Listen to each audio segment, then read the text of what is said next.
Listen to that beautiful fan and air conditioner. It's not working, but what can you do? The show must go on. I know it might make the show a little noisy, but it makes me feel better. Observations with Robert Meyer Burnett. I've heard it said before, like, it was a very smart man named Robert Meyer Burnett who said the currency of our current age is authenticity.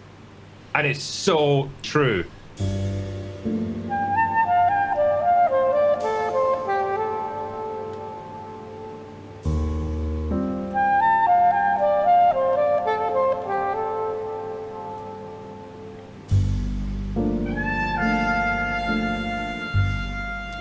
Imagination Connoisseurs, in association with Max Allan Collins, presents True Noir, The Assassination of Anton Cermak. A unbelievable, if I do say so myself, fully immersive 10-chapter audio drama adapted by Max himself from the first novel of the Nathan Heller series, True Detective, featuring an all-star cast in all kinds of roles, everybody from Katie Sackhoff to William Sadler, to Bill Smitrovich, who I dearly love, to Curtis Armstrong, to C. Thomas Howell. I could go on and on, but I won't, because you're going to have to experience it for yourself. It's going to be great. I'm saying it's going to be great. You can trust me on this. Look, I'm putting my ass out on the line. If it's not great, you can come make fun of me forever, because I sit there and go rip on everybody else's stuff, so my stuff better be damn good. Anyway, go to Kickstarter right now. Look up True Noir, support if you can. Greetings, Imagination Connoisseurs. Once again, it is I, your Duke of Dope Discourse, your master of fun and wonder, your viceroy of verisimilitude, your sommelier of sci-fi and cinema, your evangelist of the imagination, and of course, the never-to-be-defined existential Mr. Rogers. That's right, me, Robert Meyer Burnett, and I'm Robcasting at you, right here from the Rob Observatory. You Imagination Connoisseurs, you members of this, the Post-Geek Singularity community. This is Robservations episode number 985. You know, first of all, I hope everybody goes to see Alien Romulus, despite my misgivings about the film. You know, I think that Fede Alvarez, I think it was a sincere, and it was not a fraudulent effort. A lot of love went into it, and a lot of people are really liking it. Just because my mileage might vary from your mileage, doesn't mean that you shouldn't go see it. I encourage everyone to go see great genre efforts. And remember, the movie was made for a price. It didn't cost $150 million. And the practical effects are nice. And I dragged Pearl out here. People have been asking me, where's Pearl been? Well, you know, what do you do with a 1-to-1 scale xenomorph head? You got to put it somewhere. Can't always have it right next to you. Plus, it freaks me out a little. But there she is, back from the grave and ready to party, as they said in Return of the Living Dead. Actually, that was probably just the tagline. I don't remember if they said it in the movie. That movie needs another watch. Do you guys love Return of the Living Dead? Anyway, so I was thinking, you know, I love reading the comments when people are like, you know, Rob, just get to your review. There's a lot of new people, a lot of new channel members, and there's a lot of new subscribers. I want to welcome all of you. And by the way, if you are a member of this channel, we are having a member call beginning at noon tomorrow. So, as the Evil Dead would say, join us. Fede Alvarez, of course, directing that remake. But come join us. Come be a part of those member chats. They're fun. And I want to show my appreciation to all of you members. But part of the show, part of what I do is I observe.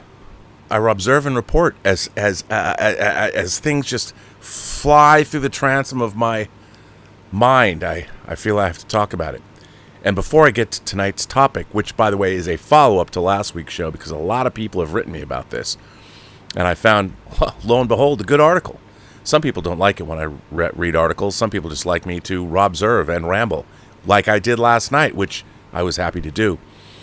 But one of the things that I feel like I should start, I get a lot of people who, believe it or not, and thank you guys for doing this, people are always asking me about books. And to read. There's a few people that have really, I guess I should start a reading list, or I should have an Amazon link with book recommendations. But after seeing Romulus, it's very funny. I couldn't stop thinking today, there's a movie coming out that I think I might be more excited for it than any other film coming out for the rest of the year. And it comes out next month. And it is a body horror film made by a female French director, and it stars Demi Moore and Margaret Qualley. And the movie is called The Substance. And I defy you to go watch that trailer and not want to see the movie. But the premise of the movie is, and I've heard, and Rob G, my friend Rob G, he saw it. Mubi is putting out. And Rob G and I have pretty much similar tastes. Rob G has very great taste. And Rob G, by the way, is the person who reminded me of the great philosophy of life when it comes to making things or doing things, which is, wouldn't it be cool if ... Wouldn't it be cool if, and I was thinking about that, maybe I should start a new part of this show. Wouldn't it be cool if somebody made this? Wouldn't it be cool if? And kind of combining those two things, books, and wouldn't it be cool if, or whatever. Wouldn't it be cool if you read this book? Or wouldn't it be cool if Hollywood made this book? But anyway, so I was thinking about The Substance. And the premise of The Substance is, and again, made by the French ladies out there who make these movies. She made a movie called Revenge, that, by the way, Second Sight put out. But The Substance, the premise is, you take this, apparently, you can see it in the trailer, but you take a substance and you inject it into yourself, and it causes a younger version of you to emerge from inside of you or something. I haven't seen it yet. And that version of you gets to go off and live for 7 days. And then it comes back, and then you, your older self, your normal, where you're from or whatever, the person you began as, gets to live another 7 days. But as they say in the trailer, remember, you're one person. All I know is it goes to body horror realms that we haven't seen in a while. And man, if there's one subgenre of horror I love more than any other, it's probably body horror. Because I'm fascinated with the idea. That's why I love Cronenberg movies, because especially his early stuff was all about the fact that we are beings of intellect and spirituality and physicality, and our minds are trapped in these physical beings, these physical fleshy meat sacks that at any time can revolt against us, whether it be disease, whether we go through a telepod and our DNA gets fused with that of a fly. You never know. But in the end, everything that we are or will be or were will be destroyed by these meat sacks that we're in. And that's why body horror for me always works. And that's one of the reasons I love the Alien franchise. Because the Alien franchise always has an element of body horror. Not just being torn asunder by, Pearl's second set of jaws. But if, you get implanted by a face hugger, it's not going to end well for you. True body horror, nothing you can do about it. But anyway, so the trailer for The Substance, I watched it today. The new trailer, movie's new English language. The movie's in English, but the American, North American trailer has come out, so you can see it on YouTube. Go check it out. Tell me you don't want to see that movie. But I was thinking, I'm always thinking about books that I want to turn into films. Stanley Kubrick made a lot of books into movies. And was it Red Alert, I think, that he turned into Dr. Strangelove, a serious book that he said, you can't make a movie about nuclear war because it's so absurd that you have to turn it into the blackest of black comedies, and Dr. Strangelove is one of my favorite movies. But anyway, so I was just thinking about books. I'm always thinking about books, and here's the problem with a lot of the books that I've wanted to see made into movies. Other people had that same inclination, and there are many books that people have tried over the years. And what happens is studios have paid money to option the books. They've put money forth to write screenplays based on these books. And so much money is what they call there's so much money that's been put up that you have to pay that money back to, especially if a studio's tried to make the Logan's Run remake at Warner Brothers that Joel Silver's trying to make. I can't even imagine, with all the directors and screenwriters that have come through that project, how much money is against a Logan's Run remake, and it all has to be paid back before you can move forward with it. And they've tried to do it so many times, I can't even imagine. Logan's Run is, of course, based on the novel Logan's Run that came out in the late 60s by William F. Nolan and George Clayton Johnson, made into the movie that we all love that came out in 1976. But anyway, I was thinking today, I don't know why, I watched the trailer for The Substance, and a book that I read in the 90s that was also I read a screenplay when I was a staff reader at CAA. I read a screenplay adaptation of this book, and it was written by, I want to say, John Bud Cardos. But that doesn't seem right. He was the writer who made the Sailor Who Fell from Grace with the Sea, I think. Why don't I just look it up, and I can get the name correct, and I can tell you. Yeah, okay. So it was a movie, and the guy who either wrote that movie. Oh wait, I have to look. Okay, that movie came out in the Sailor Who Fell from Grace with the Sea, and that's based on Mishima wrote that, and it was adapted. The movie came out in 1976. Yes, it was Louis John Carlino, not Cardos. That's a different guy who made B movies, but Louis John Carlino wrote and directed The Sailor Who Fell from Grace with the Sea. And if you've ever seen it, I remember liking that movie. I haven't seen it in forever. But he either had the option, he wrote a screenplay, and I want to say he was represented by Bob Bookman at CAA, but dude, we're going back 30 years. So I can't, so people are going to I don't even know if Bob Bookman's still a literary agent anymore. I have no idea. But the book is, and this movie, if this book was turned into a movie, the script wasn't as good as the book, but this book demands to be made into a movie. And I bet you're asking yourselves what book it is. Well, here's what book it is. Greg Bear, the great science fiction writer's book, Blood Music. This movie demands to get made into a film. Now, I don't know, maybe a streaming service would turn it into a 10-episode series or something, which you could do. But in terms of, imagine the 2001 of body horror movies. That's what Blood Music is. It's basically about a geneticist who he's been doing experiments on blood. And the way I remember it, and remember I read this book 30 years ago, and the screenplay 30 years ago, is he basically, in a nutshell, gives blood sentience. So imagine if your blood was alive and your blood took it upon itself to start changing you for the better. And it kind of goes from there. And where it goes is amazing. And when you read the book, you'll be like, if they could turn this into a movie, this would be fucking amazing. Now, go forth, Hollywood.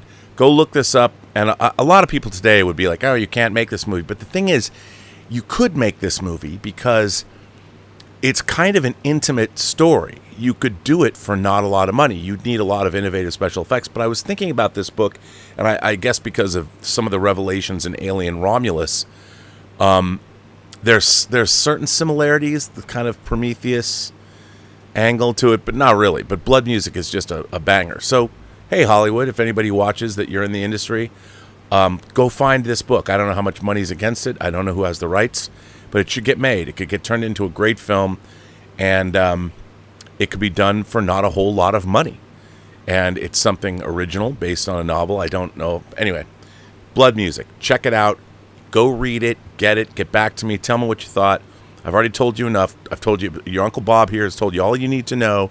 If you like some heady science fiction that has a horror and body horror element to it, and it goes to really interesting places, read that book and come back to me and tell me what you think. But it should be a movie. Now, anyway, what else do I think about? I'll tell you what I think about. I think a lot about people's opinions, and we all have them, don't we? And every time, and I love the comments section, especially. I've been getting a lot. I have to say, you guys have been very loquacious lately, and I really have been loving the comments section after these shows. A lot of thoughtful stuff. Some people don't like my opinions; they take me to task. Some people don't know why I ramble at the beginning of these shows, even though I said last night it's part of the show. And I really like the engagement from all of you, so keep it up. But what I found interesting, and I kind of was touching on this last night, but I'm fascinated by how a lot of us, and we live in a world where online everybody's, you can get canceled so quickly and everybody's quick with their opinions. But I've noticed something that I think a lot of opinions that we're getting in our social media era that we've been living in, basically since, if you go by what Jonathan Haidt says, since about 2012, when smartphones trickled down to younger people, and you had all these people online, and it really changed the landscape of our culture. So, we've been there for like 12 years now, and it's somebody's going to write the great book about what's happened in the last 12 years to the entire landscape of Western civilization because of social media. But one of the things about social media that I've come to realize is that so many people are living more in their heads now, and there is not a lot of practical, real-world experience. I mean, activists want the world to be exactly the way they want it, and they're fighting for the greater good. And look, we've seen a lot of student protests and things over the last year, but people want the world to be the way they want it to be. But there's not a lot of practical, real-world experience behind those desires. Everybody wants to live in a more just world that's more open to what is right and to foster a betterment of life for all people. I think everybody wants that. But it's one thing to talk about that and have the ideas in your head. Like, you can be in a high school philosophy course or a college level philosophy course or art history, and you can be in academia and talk about all these ideas, these wondrous ideas. Hey, you can be a communist if you want. But talking about communism and thinking about communism is way different than trying to put it into practice. And we've seen examples. The 20th century is replete with examples of communism and how it doesn't work. And people are like, well, it just needs to be done correctly. No, it doesn't work because it doesn't take into consideration the human animal, the practicality of what happens when human beings get together in groups, and the dynamics that exist, the hierarchies that exist. And you can't get away from that. But discussing it in theory, it sounds great. And I think a lot of film criticism and fandom, we think a lot about things, but comic book fans are especially guilty of this. And one of the things that translating, we have ideas about how things should be translated from the page to the screen. And I have so many, tens of thousands of pages of comic books. And we've seen, especially over the last quarter century, a lot of comic book properties brought to the screen, some very successfully, some not so successfully. And the thing is, comic books are a very different medium than live action. And in order to translate a comic book character to live action to make that character work, it's a really hard thing to do. There have been there were 4 Fantastic Four movies. There was, of course, the Roger Corman movie. There's the 2 Tim Story Fantastic Four movies. And then there was the ill-fated Fantastic Four movie that they made. Josh Trank, coming off of Chronicle, made, and it sort of derailed his career, which, for whatever reason, I've never met Josh Trank, but I really like Chronicle, and I'd love to see people continue on with their career, and I'm sure there was a lot of studio meddling. But the idea of translating the Fantastic Four from comic page to screen has been proven to be not easy. It's not easy.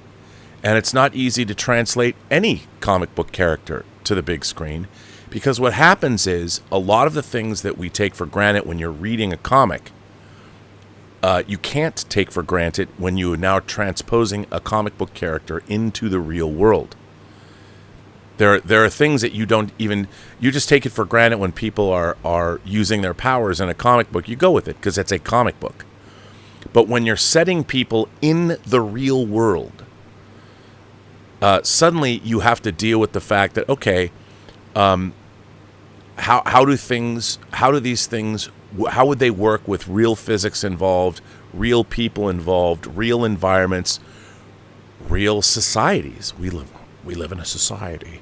How would those things work? So and when you're a comic book reader and you're loving comic books, and I've been reading comic books my whole life, there's a lot of things that once you drill down and start thinking about, okay, how would you adapt this to the big screen? How would it work? It suddenly, there's millions of different things you have to start taking into consideration.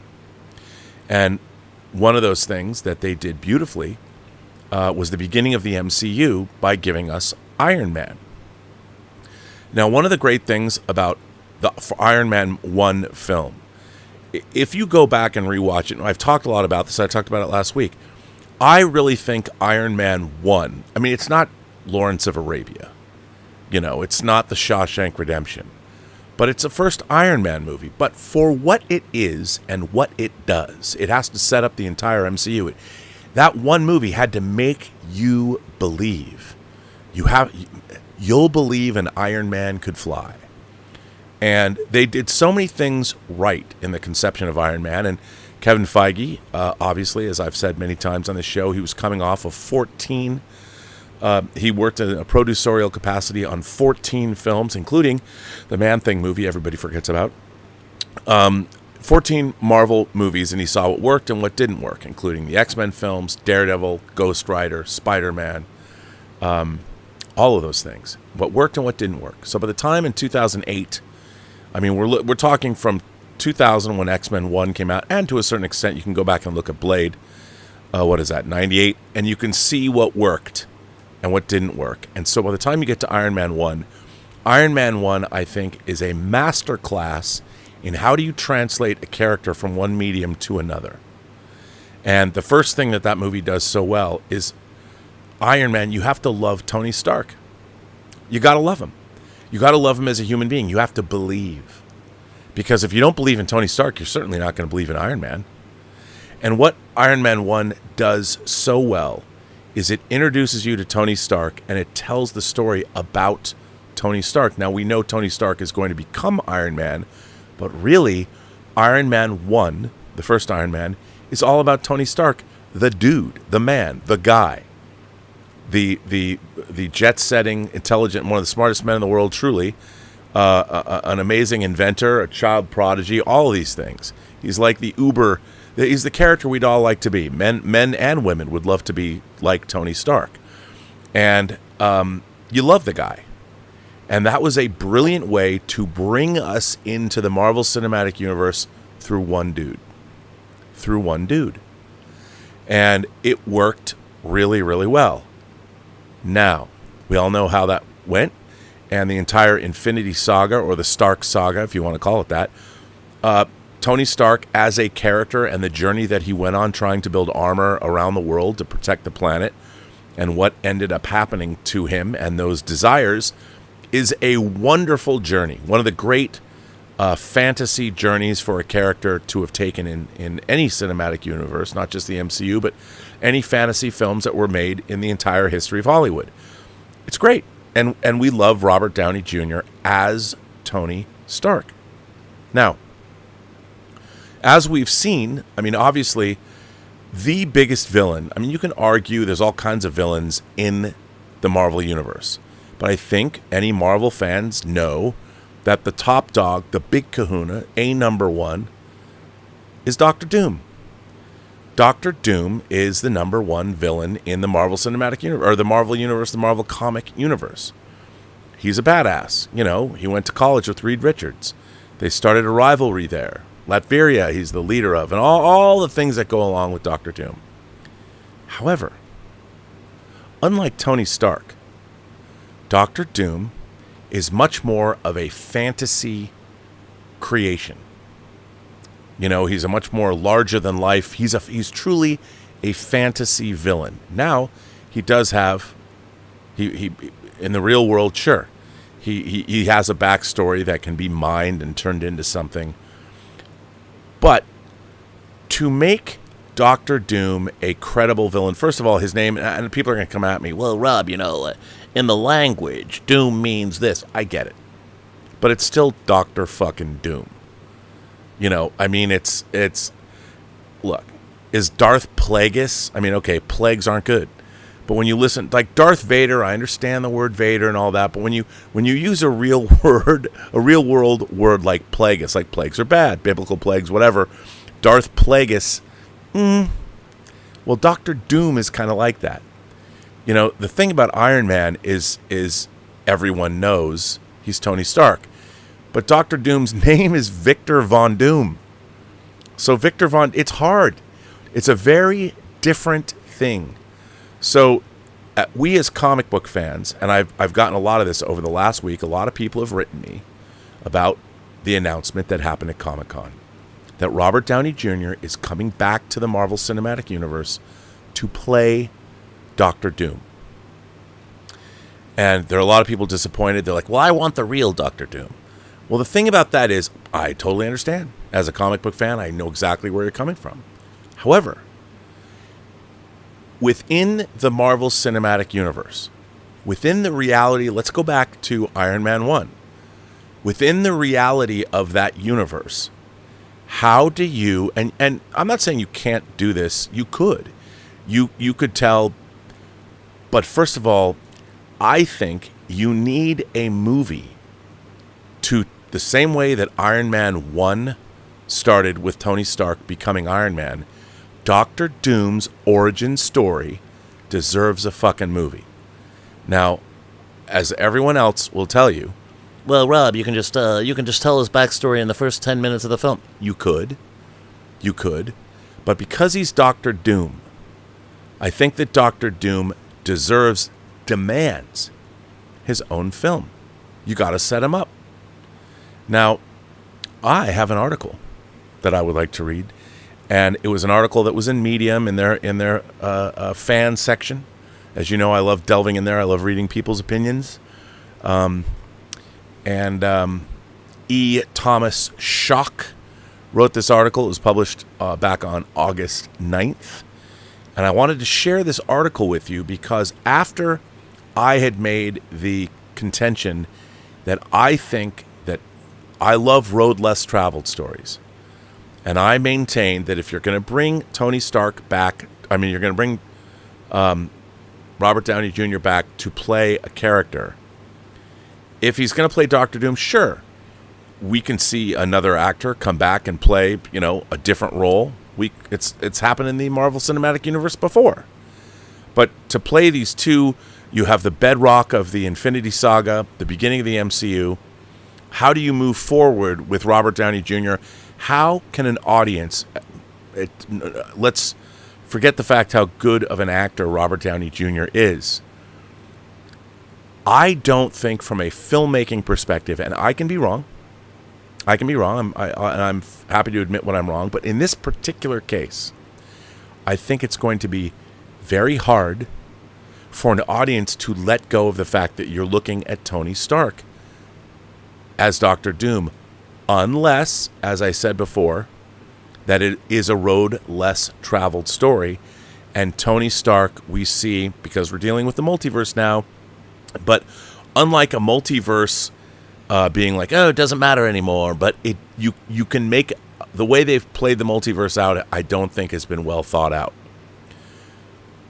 But I do think that the idea of taking a character that we already know, and indeed saw his life played out over the better part of 15 years, from, 2008 to 2019, to see that long of a character exist in pop culture, I think the best way to have to have Doctor Doom is to see you bring Robert Downey Jr. back and you see him go down a different path. And they use that. There's no reason why Tony Stark couldn't become evil. Those stories, the different paths, I bring up the movie Mr. Nobody. I brought it up last time, which is a great film if you haven't seen it, with Jared Leto. Sliding Doors. Any movie where you see people, they zagged instead of zigged. And their life, another thing, it's an irresistible thing to do for movies because we all think that. God damn it, if only I had done this. There's certain things in my life that if I'd only not done this, or if I'd done a little bit more, my life might have been vastly different. And that is irresistible. And for a movie-going audience, if you have Tony Stark, even if it's a Tony Stark variant, now there's going to be a lot of comic purists. Well, he didn't go to school with Reed Richards or any of that. The Fantastic Four that is going to, there's no Fantastic Four in the 616. We're seeing a different Fantastic Four. I think they're going to wind up in our universe, which is fine by me, because if you read John Byrne's Fantastic Four stories in the 80s, or Hickman's recent run on Fantastic Four in the 21st century, you can buy that. It's the Fantastic Four. I think it could work. I also think that seeing a Tony Stark go down a different path could be interesting, and watching him become Doctor Doom, because they essentially creates the suit of armor. He essentially wants to do the same things. Instead of being a technologist, he's a sorcerer. He's been delving into the arcane arts, because, his father could even be the same. He has the same dad, but he, in a different universe, took a different path. Like the Romulan commander said to Kirk at the end of Balance of Terror, in another reality, I could have called you friend. Those stories are irresistible if done well. Now, let me read this article that I found after, of course, I did my last show, and we'll delve into this together. Again, E. Thomas Schock wrote this in Fanfare. Tony Stark as Doctor Doom, 14,604 reasons why it's more than just nostalgia. This unexpected villain arc for the MCU's OG hero doesn't ruin his legacy, doesn't ruin the legacy of the Infinity Saga. It completes it. Let me just give these glasses a cursory wipe, because it's hot AF in here, and my glasses are always fogging up. Okay. I'll admit that I was a bit confused when Robert Downey Jr. revealed himself to be the MCU's Doctor Doom during Kevin Feige's San Diego Comic-Con 2024 presentation. I know that Marvel Studios has recycled actors before. For instance, Gemma Chan appeared as a minor villain in 2019's Captain Marvel, before starring as Cersei in 2021's The Eternals. And if you add in actors who have appeared in Marvel-adjacent media universes, Sony, Fox, Netflix, before or after the MCU, there are plenty of additional examples.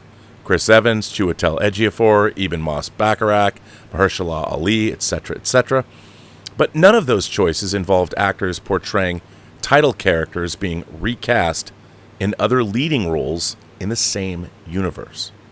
Sure, the multiverse hosts endless possibilities, and it's in-universe canon that a given character can look very different from one reality to the next, i.e., the Spider-Man of Spider-Man No Way Home.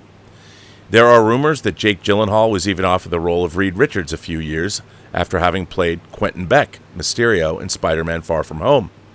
Reference Looper, Fall 2023.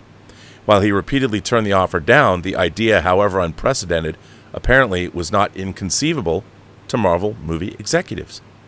Nevertheless, I think there is something qualitatively different about this specific move if taken at face value. Face being the operative word. Robert Downey Jr. has been the face of the Marvel Cinematic Universe since its inception. In many ways, he's one of the people most responsible for its entire existence. When you think of the unlikely success of the first Iron Man movie, of the greater unlikelihood of it spawning a commercial juggernaut of a movie franchise, you can't undervalue how much he contributed to that success. To have him set aside that legacy to take on a different guise in the MCU seems like such an odd and potentially dangerous choice. And that's why I don't think it's going to happen that way. The MCU was primed for an evil alternate reality Tony Stark after Endgame. Many critics have opined how Victor Von Doom as a Tony Stark variant could work, as there is some tenuous basis for this in the source material. In the several days following the casting announcement, outlets ranging from The Hollywood Reporter to Nerdist to Screen Rant ran articles speculating on the topic, with some, Looper, Den of Geek, others, noting that Victor could be inhabiting Tony's body, something he did to Mr. Fantastic in the early days of the Fantastic Four. In another admittedly interesting theory being promoted by YouTuber Josh Lucas, it could be that Tony was Victor Von Doom all along, a Latvian orphan adopted by the Starks and renamed Anthony. But while these ideas are clever and inventive, the Russos don't need to venture so far from the original trajectory of the Infinity Saga to explain how Tony Stark could become the multiverse's greatest threat as Tony Stark. First, Tony was always tortured and morally gray, and Robert Downey Jr. simply portrayed with charm that balanced out his many faults. He was always impulsive, vain, and headstrong, traits on display in his origin story and throughout his heroic career. He was often reckless, as manifested itself to deadly effect in the failed experiment that was Ultron. He could be unyielding and ruthless, as was evidenced in the events of Captain America's Civil War. These are all undeniable canon facts from the heyday of the MCU. But beyond that, we need to remember that the Tony Stark from Earth 616 was uniquely positioned to be the most heroic version of the character in an otherwise bleak region of the multiverse. The 616 is an oasis inside a multiversal dystopia. There are long odds and there are long odds, and you can't treat Stephen Strange's assertion from Avengers Infinity War like C-3PO's comments about navigating asteroid fields in The Empire Strikes Back. Sir, the odds of successfully navigating an asteroid field are 3,720 to 1. By the way, that's not in the article. I know that by rote.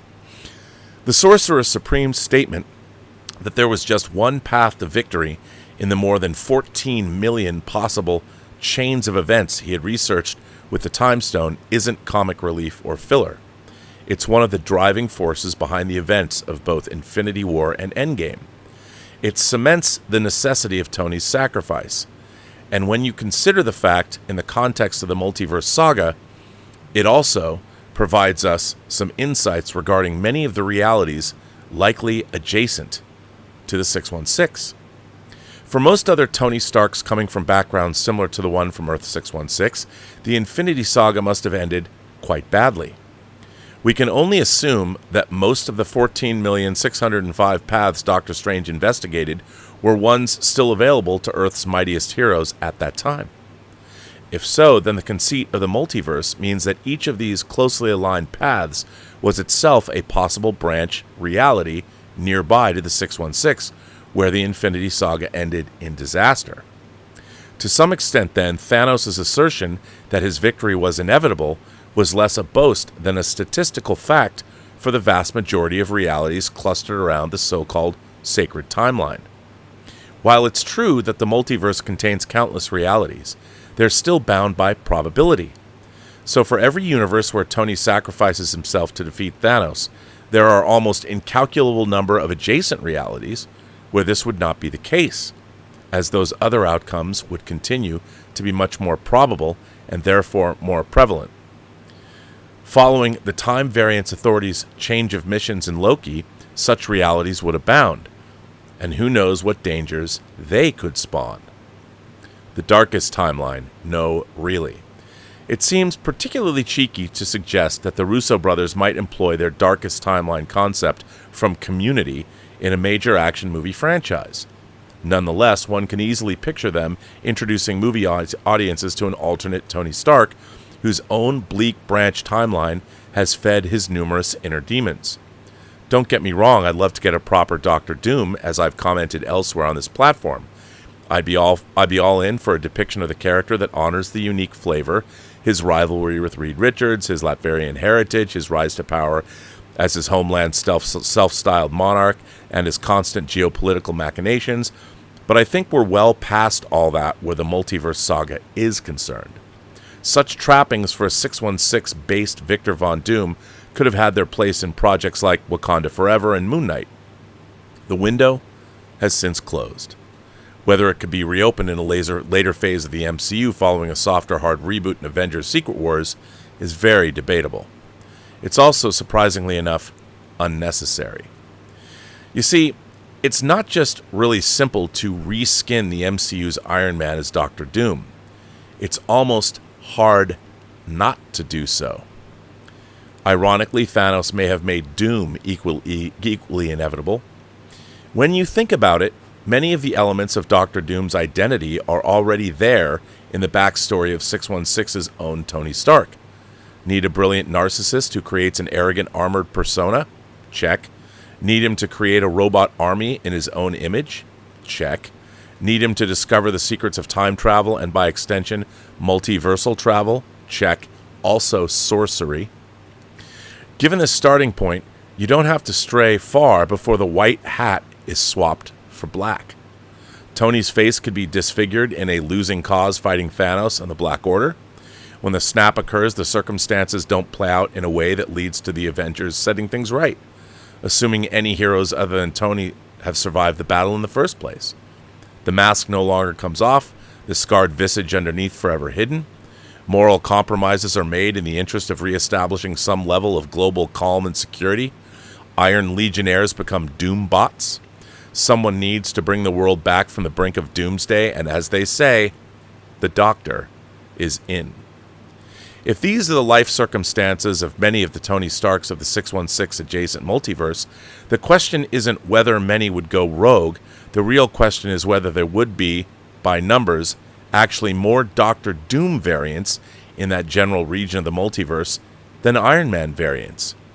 Might the multiverse not, in fact, be rife with crusading, power-hungry Stark variants hell-bent on rebooting their post-Infinity War timelines without any regard for free will and or the integrity of neighboring realities?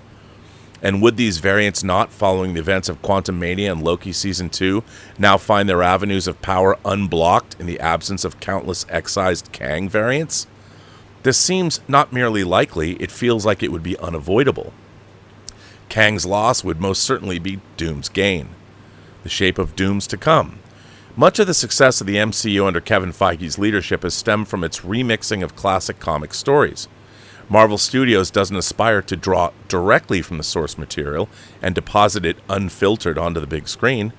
Rather, Feige likes to take iconic scenes and story elements and weave them into novel tales that bear his creative imprint. Casting Robert Downey Jr. as the multiverse saga's Doctor Doom does nothing to change that. On the contrary, Robert Downey Jr. may be the ideal person to help realize Feige's ultimate vision for Avengers Secret Wars. By allowing Disney to quickly pivot out of the Kang era without requiring a ton of additional on-screen character development, this approach may provide enough narrative space to ensure that the wide-ranging Secret Wars story doesn't need to be dramatically condensed in the process.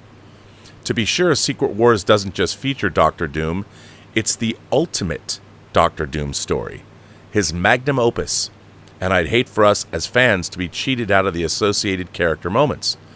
But I don't see that as a necessary consequence of this creative choice. A Tony Stark variant who takes up the mantle of Doom could still wage war against heroes and villains from different realities on a battle world of his own creation, or in the Void. He could steal the power of Galactus and subsequently the Beyonders, god of stories, turning himself into the God Emperor Doom. Because the Secret Wars comics miniseries is a culmination of several years-long stories, and even its own precursor series from 30 years earlier, the various iconic scenes and plot elements involving Doom don't depend heavily on the more obscure details tied to his origins. He's simply at his peak, brilliant, resourceful, intractable, undaunted, and also, at that moment, most like the Tony Stark known to movie fans. I therefore remain skeptical but optimistic, realizing that the hurdles Disney needs to overcome aren't structural, continuity-based ones. Rather, it remains to be seen if Robert Downey Jr. and the Russos can convincingly turn the dial from presenting Tony Stark as a flawed hero several degrees darker to Tony Stark as a sympathetic villain. When next we see Robert Downey Jr. doff a metal faceplate, likely uttering the words, "I am Doom," will it receive a mix of shudders, gasps, and cheers, or laughs and groans? Based on the prior track records of these storytellers and the strength of the source material, I'd like to think it will be the former. We can only wait and see. Now, I don't agree with that totally, but I agree with most of it. And I was thinking the same things, and that's what I said last week about this idea and why I think it's a really good one. Now, as we've pointed out, there is an untitled Marvel movie that is coming out before Avengers Doomsday. Now, the last time they released this two-parter situation, before Infinity War, we got Ant-Man and we got a Captain Marvel movie in between Avengers movies to set them up. Now, I think, who wouldn't? You know, you watch, what if we get to see the end of an alternate universe Infinity War play out where the heroes lose? And Tony Stark was not on Thanos' home planet, was not drifting in space. He was in Wakanda, whatever. It was different, but all the heroes lose. And Thanos wins.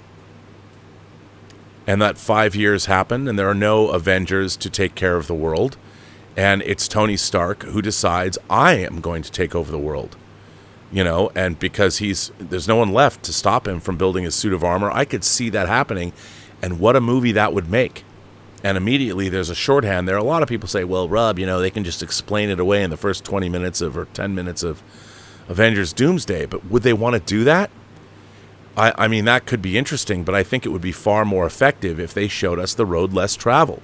We basically get a mirror version, or literally a mirror universe version. I mean, I got to tell you, not so much on Deep Space Nine, but one of the great Star Trek Enterprise two-parters was Through a Mirror Dark, or In a Mirror Darkly, whatever, the 4th season of the Mirror Universe two-parter, and of course the original Mirror Mirror in Star Trek. And you watched a whole episode, for the most part, almost an entire episode of Star Trek take place in the Mirror Universe. You don't think that they could come up with a great movie where the whole movie is set in a mirror universe and the end of it is Doom coming out or whatever for Doomsday? And it's Tony Stark. I mean, Robert Downey Jr. has the star power. And if they came out and announced a Doctor Doom movie that would explain his entire backstory that began with a cataclysm that we've already seen but played out differently, these stories, if they're well done, always work. They're delicious. They're irresistible. And if we got to see Tony Stark's descent into not evil, because he thinks he's doing the right thing. All the villains think they're right. All the best villains think they're right. Or like in Hans Gruber's case, I am an exceptional thief. This is all about money. You know, that's what could happen. And I think, what a great idea. I think it could work. I like this article. I like the way it laid out this idea. But more importantly, now I understand there's going to be a lot of people that object immediately. They're like, but Rob, I want the real Doctor Doom. Okay, but I would ask you, get out of your head for a minute. How do you, we've seen Doctor Doom brought to the screen before. How do you credibly bring Doctor Doom into the Marvel Cinematic Universe as it exists now? Do you play out his origin when he's going to school with... It looks to me, in the Fantastic Four movie, I kind of get the feeling that the Fantastic Four are already the Fantastic Four. That maybe we're not going to get an origin story where we have to watch them blast off and get affected by rays in the universe, in space. Maybe that already happened and we don't have to see it. I don't know. Maybe they were called the Fantastic Four. They were adventurers before they were affected by gamma, whatever the ray was. It gamma radiation? I forget. But the rays in space, not Berthold rays. That's a Star Trek thing. But what if? Who knows? The thing is, I don't think we're getting Doctor Doom in the Fantastic Four movie, so it's going to be a different thing. Also, I think there's a time issue. If the Fantastic Four disappear into the negative zone or whatever, some cosmic adventure, and they leave their time behind, finding themselves in our world, which I don't object to at all because it solves a lot of problems. And I like the idea that, in a way, there was a lot of entertainment value that we already saw Captain America, a man out of time, and there was a lot of fun there. Oh, I understood that reference. You know, that how many memes have we seen? How many times have you seen that used? The idea that these characters are coming into a different universe will always be fascinating. And we've seen so many stories. I mean, while it's not great, I did like a lot of Fringe. There's a lot of, what is that, Counterpoint? Was that another series? The one with J.K. Simmons was really, was it Counterpoint? It's too bad that show didn't go. I mean, Dark Matter, if you've watched Dark Matter, again, multiverse story just got renewed for season 2, even though they pretty much played out the book it's based on. So season 2, like Shogun's, going to have to be totally original. So there's a lot of really interesting stuff and possibilities. Now, I know the comic book purists, and this is when I say you gotta you have to take into consideration, how do you bring this to the big screen? Now, you might not, I mean, everybody objected to, it was funny, when X-Men was coming out, no one liked the leather uniforms. I thought the way it worked in the movie, that when you're going out on to a mission, something mission critical, everybody puts those on. It made sense. I mean, what would you prefer? Yellow spandex? Touche, Cyclops, touche, because you don't know how that was all going to work. I mean, can it play out? It worked. Hey, it was great seeing the yellow costume and the brown costume in Deadpool and Wolverine. But back in 2000, would people have bought those costumes?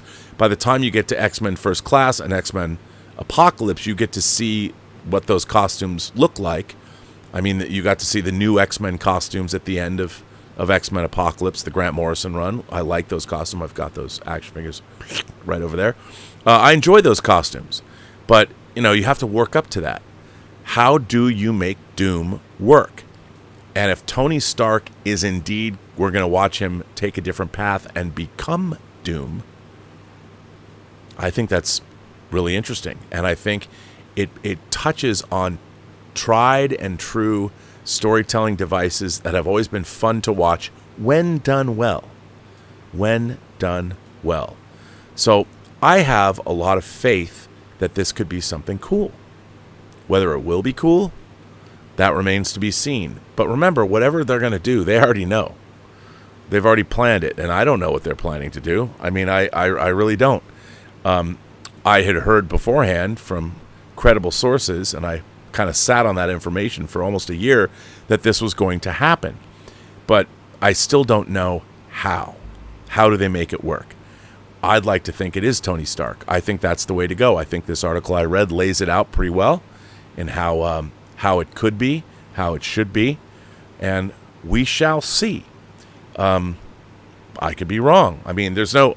I just think that my whole thing, and what I'm always asking is, how do you translate science fiction, fantasy, and horror and make it work in the real world, in our world, you know? As I say, you get one big ask. Well, the thing is, the easy thing, the best thing, is that we already love Tony Stark. We already love Tony Stark, and we've already watched his journey. So it's a story. It is a storytelling shortcut. When we get to see him take a different path, that's immediately fascinating. And watching people descend into evil villainy, that's always fun too. So in a way, it's a shortcut. They just have to make it credible and interesting, so we can like it. Will it always work? I don't know. I hope it will. I'd like to see it work, but I don't know if it will work. Let's see. Wow, there's a lot of you commenting. Let's take a gander. The first person. Wow, no, we're going. We have a lot of wow, a lot of people. I have to wipe this off one more time, if you'll excuse me. A lot of people have written in already. I love that. I love the engagement. I love the conversation. That's why I love you guys. I love you, imagination connoisseurs. So, Joe Panora sends in a super chat. R&B, hope you're well. With the closure of Paramount TV, does that stop New Trek? Could Skydance right the Trek ship? Well, we'll see. I mean, I know that Star Trek could be... Look, to me, call it what you want, but Star Trek has not been making a lot of money over the last... Even since Star Trek 2009. It has not been the cash cow that it probably could be. And if you restored it to its former luster, it might. But remember, Star Trek was always a niche thing. It was never the kind of blockbuster that Star Wars was. But I think that they're very aware that, I mean, it's going to be interesting to see. Doomcock, if you listen to some of his reporting over the last couple days, he's heard some interesting things. I don't know how credible they are, but you never know. But I think that definitely that would be one of Skydance's priorities, would be to right the Star Trek ship. There's a lot of people who don't think it has a problem. I'm not one of those people. But you never know. You never know, Joe. Sian Hagiri says, you've been a member for 22 months. Maybe jump in tomorrow to the member call. Thomas Logan says, you can do a 100% comic accurate Victor Von Doom in a grounded comic book movie. Nevertheless, I'm excited for alternate universe evil Tony Stark who becomes Doom. Yeah, you could. I think you could too, but I also think it's really hard to do.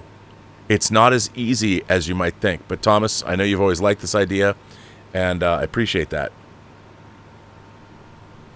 I think if done well, it could be really good. Watching a good man that we've already seen play his story out, and watching that good man go on a different path, that's always fun. Doc Civil says, how I do a Fantastic Four movie? Make it a heist movie.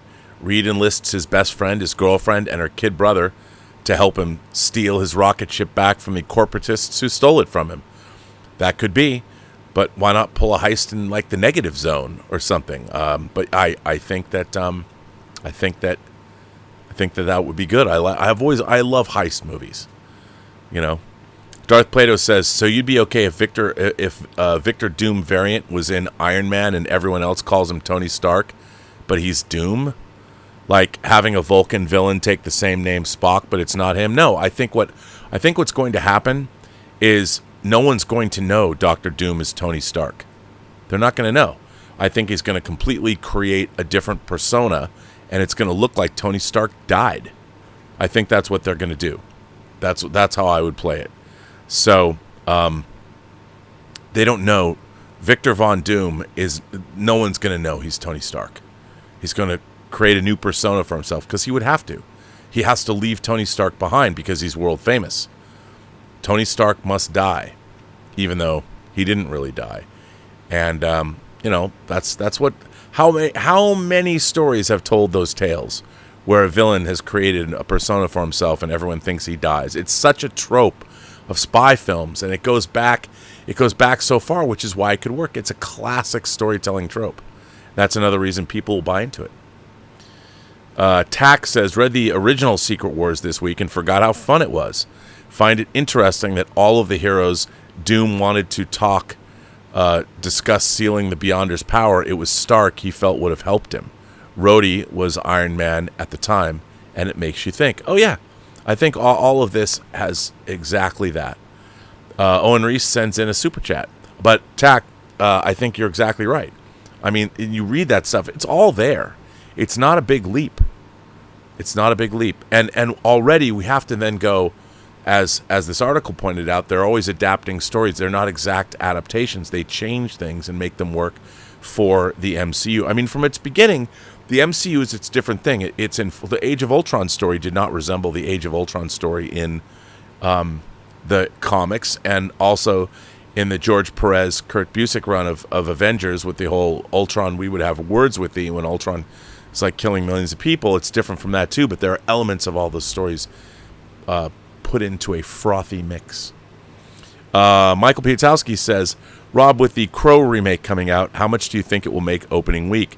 I say it will be lucky to make 10 million. I have to tell you, one of my favorite YouTubers, and I say this as a dirty old man, but I think she's great, is Snarky J. And Snarky J, is her favorite movie is The Crow. And she did a piece where she pointed out that the moratorium on the reviews is lifted less than 24 hours after the movie, before the movie opens, which is never a good sign. If the movie was really good, especially a movie like The Crow, and they thought they had a banger, they would allow the genre press to talk about it. But there's an embargo on those reviews until less than 24 hours before the movie opens, which is never good. And the thing about The Crow that I like Snarky J. I love Alex Proyas' The Crow. I think it's one of my favorite comic adaptations of all time. And it is kind of like, it is the goth Lawrence of Arabia. It's the goth Star Wars. The people that love The Crow are, and my friend Dave Parker is one of these people. It's one of their favorite movies. And I understand why. The people that film encompasses a whole way of feeling. There's a whole genre of people out there that movie touches them in ways emotionally and spiritually and historically, and there's no other movie like it. There really isn't. I mean, there are things. I think the same people that are drawn to The Crow love A Nightmare Before Christmas, but The Crow is is it has that ineffable, intangible thing going on that when you watch it, you know what it is. And I'll tell you something, the change when you hear the girl explain, the little girl in The Crow, and you hear the same thing that she's saying, and it's said by a guy. The makers of the new Crow seem to have forgotten the gothic romanticism of that movie. Yes, you've got all the villains, fired up, and the grunginess of it all, but there is a tragic, gothic, romantic feel that and that melancholy that permeates The Crow. That is, in a way, it's a dark, dark, dark fairy tale. And that quality is something that it doesn't look like it's in this new remake at all. And I think that's a mistake because The Crow is, if nothing, about love. And it's about romance. It's not a rape revenge film. It is a tragic star-crossed lovers. Their love was cut off. It's got much more Romeo and Juliet in it than it has, say, I Spit on Your Grave, or take your pick, Last House on the Left, or whatever. It's a tragic romance. And the people that love The Crow, even though it's hardcore, it's got a great music soundtrack, but if you listen to Graham Revell's score, it's so good.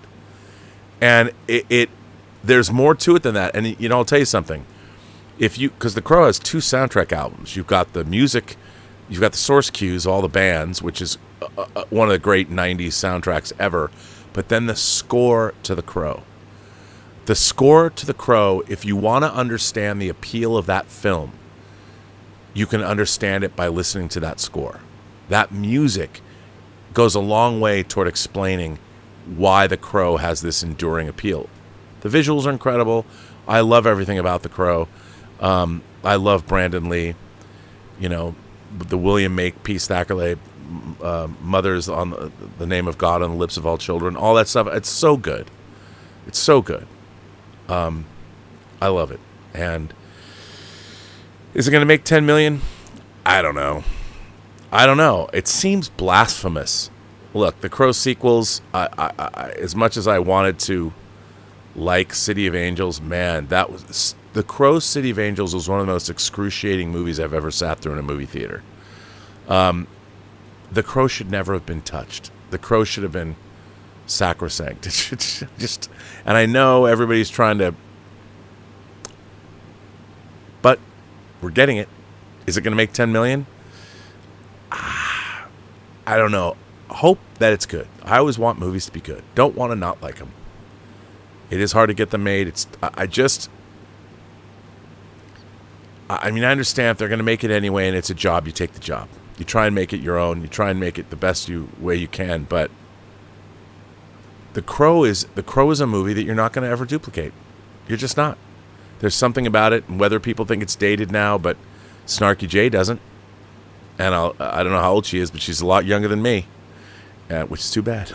But the thing is, it's her favorite movie, and she talks about that in a video she just put up, and I didn't know that about her. But I should say Snarky J cosplay.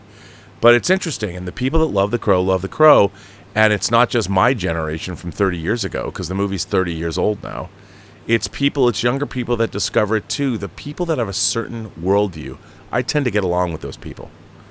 Anybody that loves The Crow, we can be friends. So when I hear people say it's overrated, I'm like, I can't be your friend. So Albert Vasquez says, Rob, I always love your analysis. Always a fan. Well, thank you, Albert. That's very nice of you to say. Look, you know what? Like I said, to me, this channel, from its inception, has either been about getting drunk late night and having these conversations. I mean, I was never, maybe this is a fault of my own, but like when I used to party with my wife, we'd have like these encounter group sessions in our apartment with a lot of other people who came by. But for the most part, my friends and I, when we've been getting together since I was a kid, we were talking about, could the Battlestar Galactica destroy the USS Enterprise. I mean, and being able to talk to these things.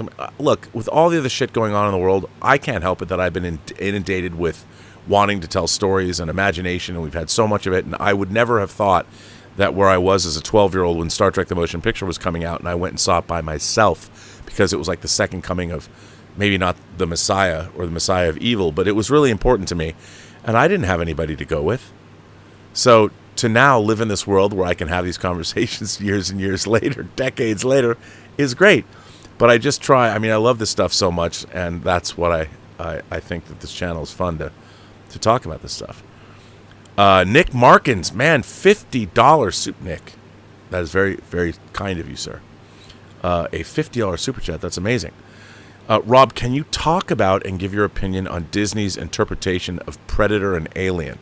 Like what you did, like what did you think when Disney acquired these IPs and we have seen their Alien and Predator movies? Well,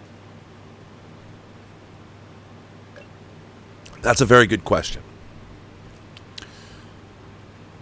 Now it's different because, and somebody said to me, somebody took me to task in the comments of my show last night. I will say this, that 20th Century Studios president Steve Asbell is one of us. He really is. He's a uber geek.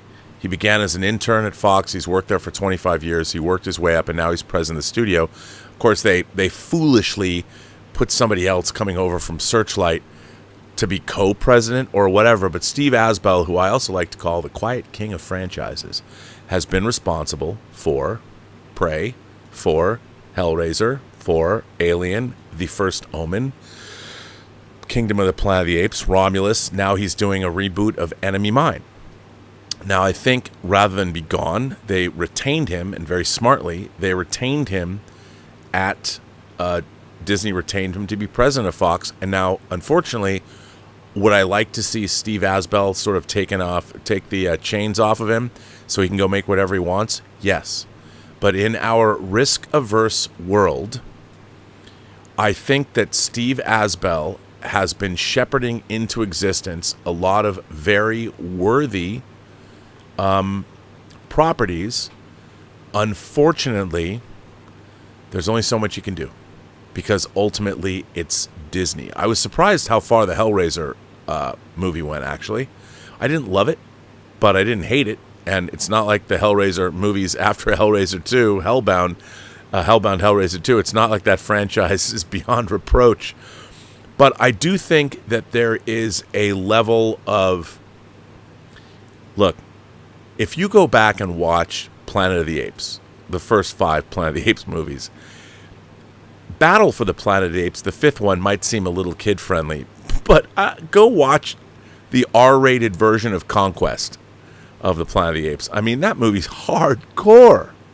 That movie ends in total revolution. Century City is burning to the ground. The apes have taken over.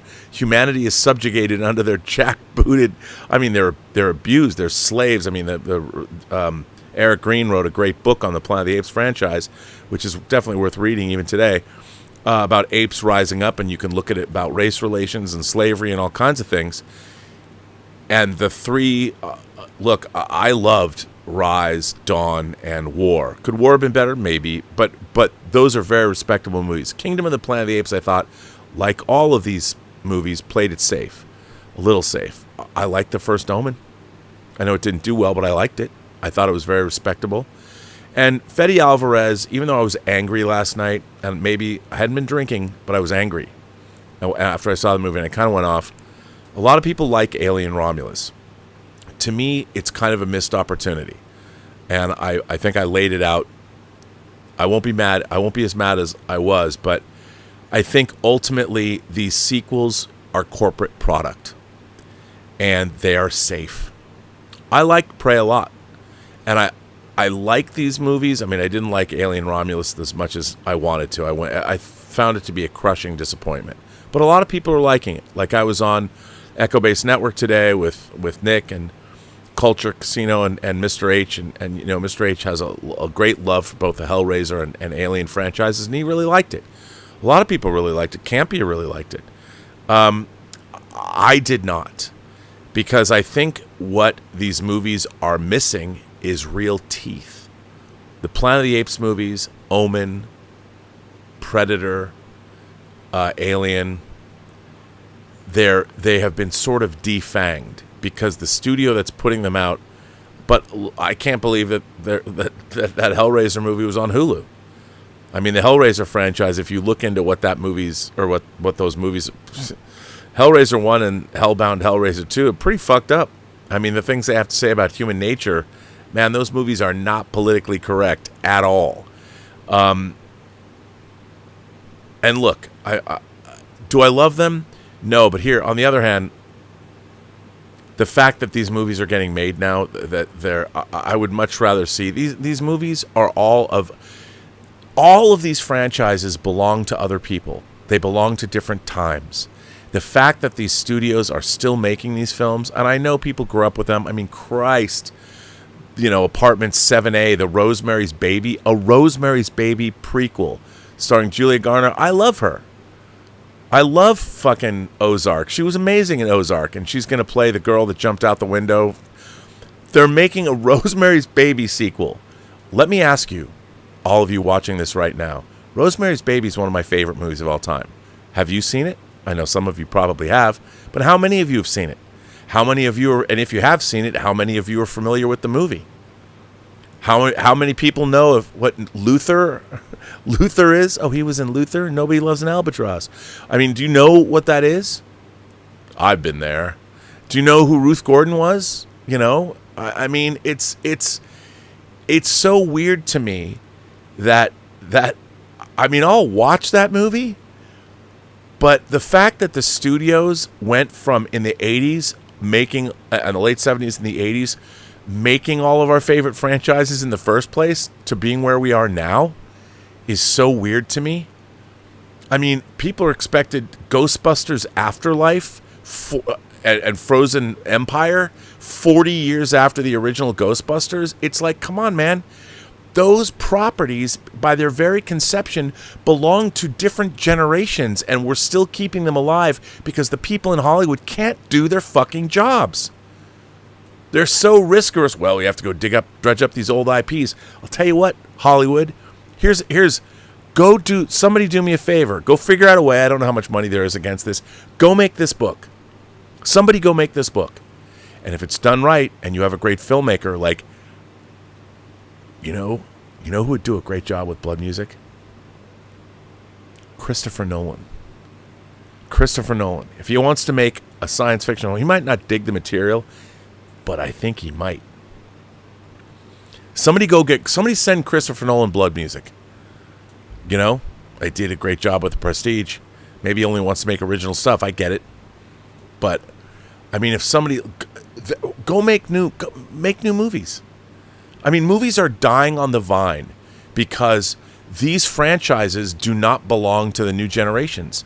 How can you expect to get young people to come back to the movies when these big, giant tentpole properties belong to another generation, belong to people 40 fucking years ago? It's weird to me to think that Hollywood is trying to go after younger audiences with franchises that don't belong to those younger audiences. Hell, even Jurassic Park is 31 years old this year. I mean, it's weird.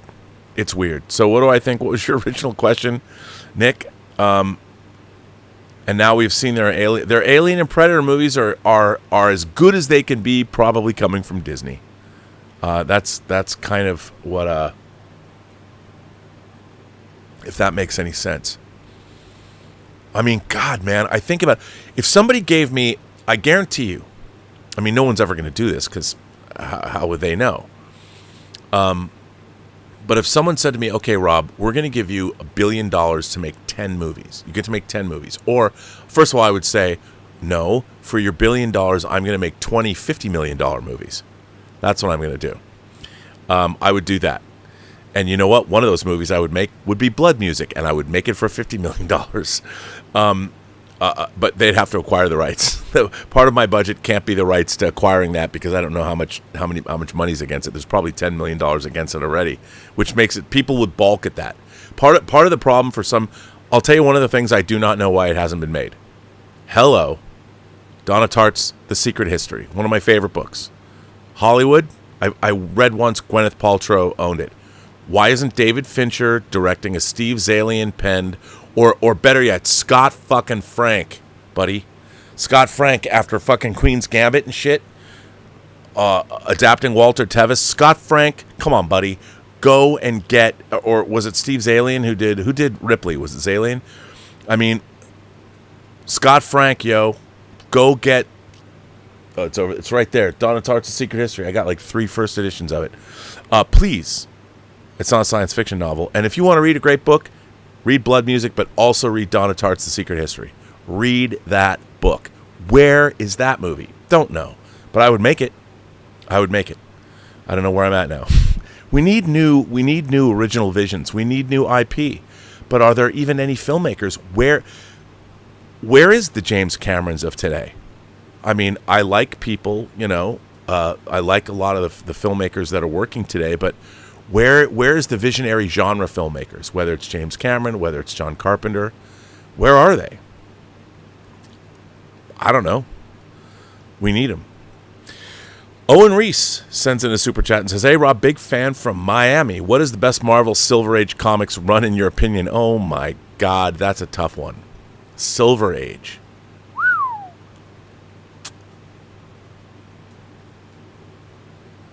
I would probably have to say it's Silver Age.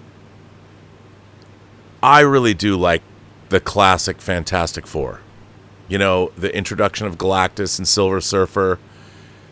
I really do. I really like the Fantastic Four. And, I to tell you the truth, I read those fairly recently, like in the last 20 years. It was a hole. It was a hole in my knowledge. But I went back and got the omnibuses, and I really enjoyed them. I'd read the origin story of Fantastic Four because I used to have Secret Origins of Marvel Comics. I had that trade paperback. Man, did I love that I love that book, and it had the origins of Thor and Fantastic Four, and loved it. But I think probably the Fantastic Four. But the same thing. I mean, I read the X-Men before that. But I think there a lot of the Stan Lee, whether it's Steve Ditko or whether it's Jack Kirby, or there's a lot of great stuff in that era. But I think Fantastic Four overall is probably my favorite, just because the subject matter appealed to me. Our friend 1001 Johnny says, Part 1, Rob, I just want to say I understand and don't hold it against you, but I think there's an issue. That is, something is missing. With creatives thinking a name like Dr. Doom can't work as an actual name in a story about heroes and villains. Well, listen, this is exactly what I'm saying, though. Okay? It's a good point, and I agree with you. But in the real world, imagine you're in the real world, our world, and suddenly a megalomaniac rose from a former Eastern Bloc country and called himself Dr. Doom. I mean, the memes, social media, our media itself would mercilessly mock a character. If a dictator, if Vladimir Putin decided to don a suit of armor and start calling himself Dr. Doom, there's nobody who would take him seriously. He would be laughed off the world. And that's what I'm saying, is that, yeah, in the context of a certain story, you can make it work. But the MCU's gift was it made us believe that a character like Tony Scott, I keep saying Tony Scott, the director. I've got Tony Scott on the brain. Rest in peace, Tony. You didn't get to make enough movies. But how do you make it credible? How do you make it credible? And I think, by the way, the greatest trick in the MCU, the greatest trick they ever pulled, was after watching Iron Man, the first question I thought of after I saw Iron Man, which is pretty much set in the real world, I was like, how are they going to make Captain America and Thor and Hulk and all the other characters work in that context? How are they going to make the tone of it all work? And I think the greatest thing that the Marvel Cinematic Universe was able to do, and this was Kevin Feige's gift, is that he made it work. They understood how to bring all these disparate elements and make it work in quote-unquote the real world. They made it credible. And I think that's one of the reasons that it's been harder. And I don't know if it's even possible. We're getting Agatha All Along, and I heard from an insider that it's actually really good. I heard that both Wonder Man and Agatha All Along were actually very, very good. Surprisingly good that the person who I trust, who saw this and was in a position to see elements of these things, said they were surprisingly good, more so than he had ever thought that they would be. But apparently they're really good. It's really hard, and that's how do you translate Victor Von Doom is a great comic book concept, but bringing it into the real world, that's really hard. 1001 Johnny goes on to say, realism, I think, has hurt imagination in the same way Buffy speak has hurt character writing. But I don't hate the idea of yours at all. I like it a lot. I just think people need to give Dr. Doom a chance, and I don't mean the audience. Well, I know, but I think you're right. And I appreciate you saying that about my ideas, but I'm just coming at it from somebody who, look, I made a movie about a rabbi that believes God has told him he must learn to dance the tango. And even in a movie like that was $1 million movie, you still had to make it credible. And there are things when we were cutting the movie, it was like, does this work? And when you're making a film, creating a believable tone and a believable reality and especially when you're making, I mean, our little Fakakta family comedy still had an element to it that was relatively unrealistic. We had Jews Orthodox Jews especially or Hasidic Jews that we showed the film to that said, no way would a Hasidic Jew ever go talk to a Muslim imam or go into a Catholic church. They just wouldn't do it. And there are people I was going, it's a fairy tale. It's a fairy tale. This rabbi is having a spiritual crisis, but people are saying to us, he would never do that. He would never do that. And literally, there's a scene where this rabbi walks down the street and goes and talks to this imam, and it's one of my favorite movies, or favorite scenes in the movie. And there are people that were vehemently opposed. They're like, you can't do that. That flies in the face of our religion. I'm like, okay. The thing is, though, it's set in the real world. The guy went to a mosque in New York. He's 777. He lives in Brooklyn. It's like, okay, so I believed it, and it comes down to verisimilitude. How do you make those things work in context? It's not easy to do, and Dr. Doom is a tough one. That's why Fantastic Four movies are very difficult to make work correctly.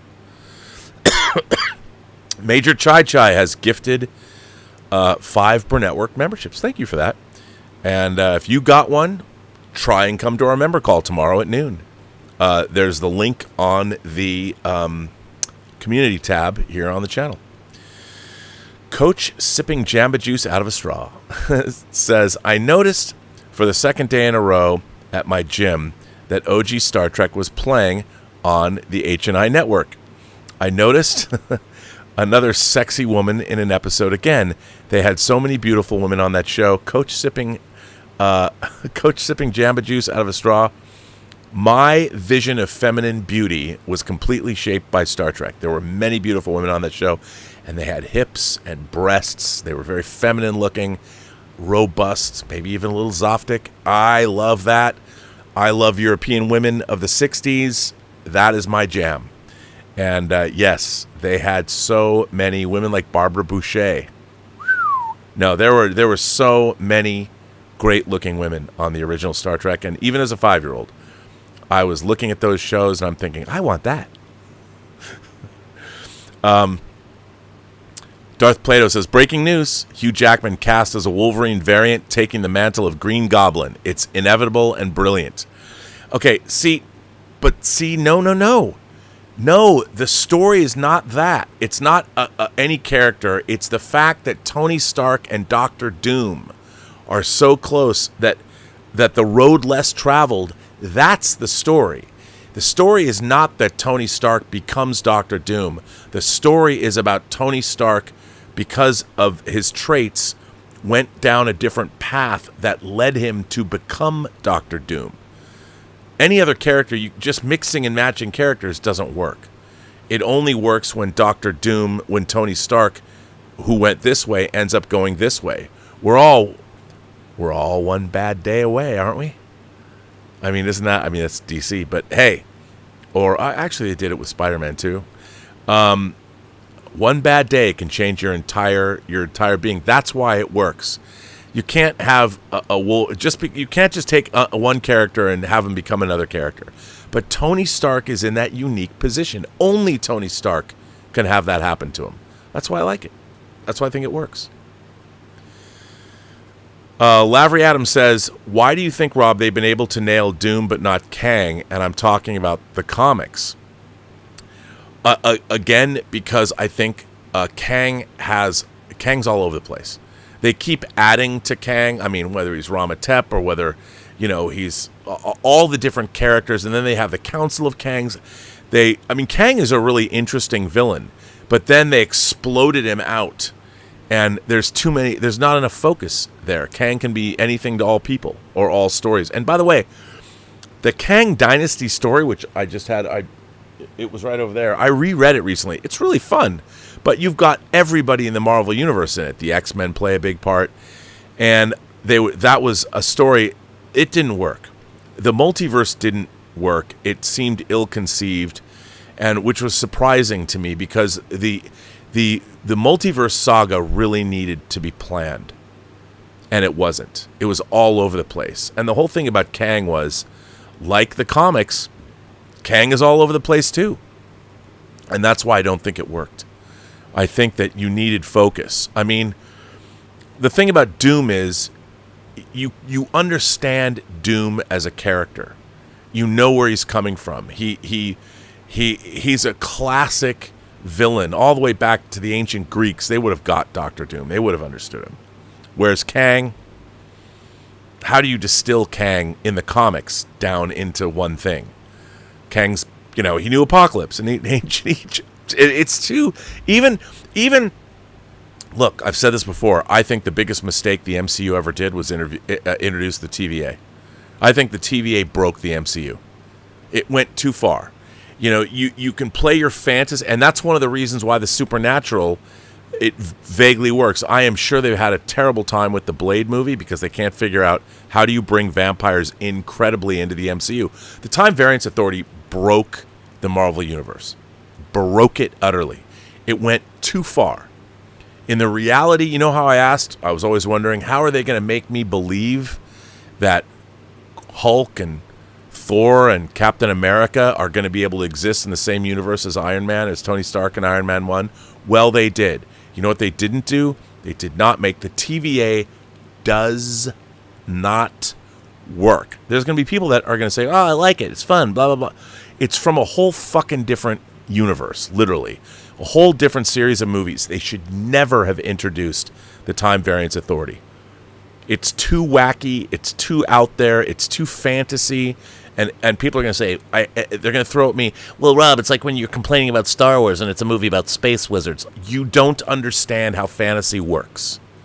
The TVA broke the verisimilitude that the MCU carefully constructed. Look, the great thing about when you get to Infinity War is that we fucking believe.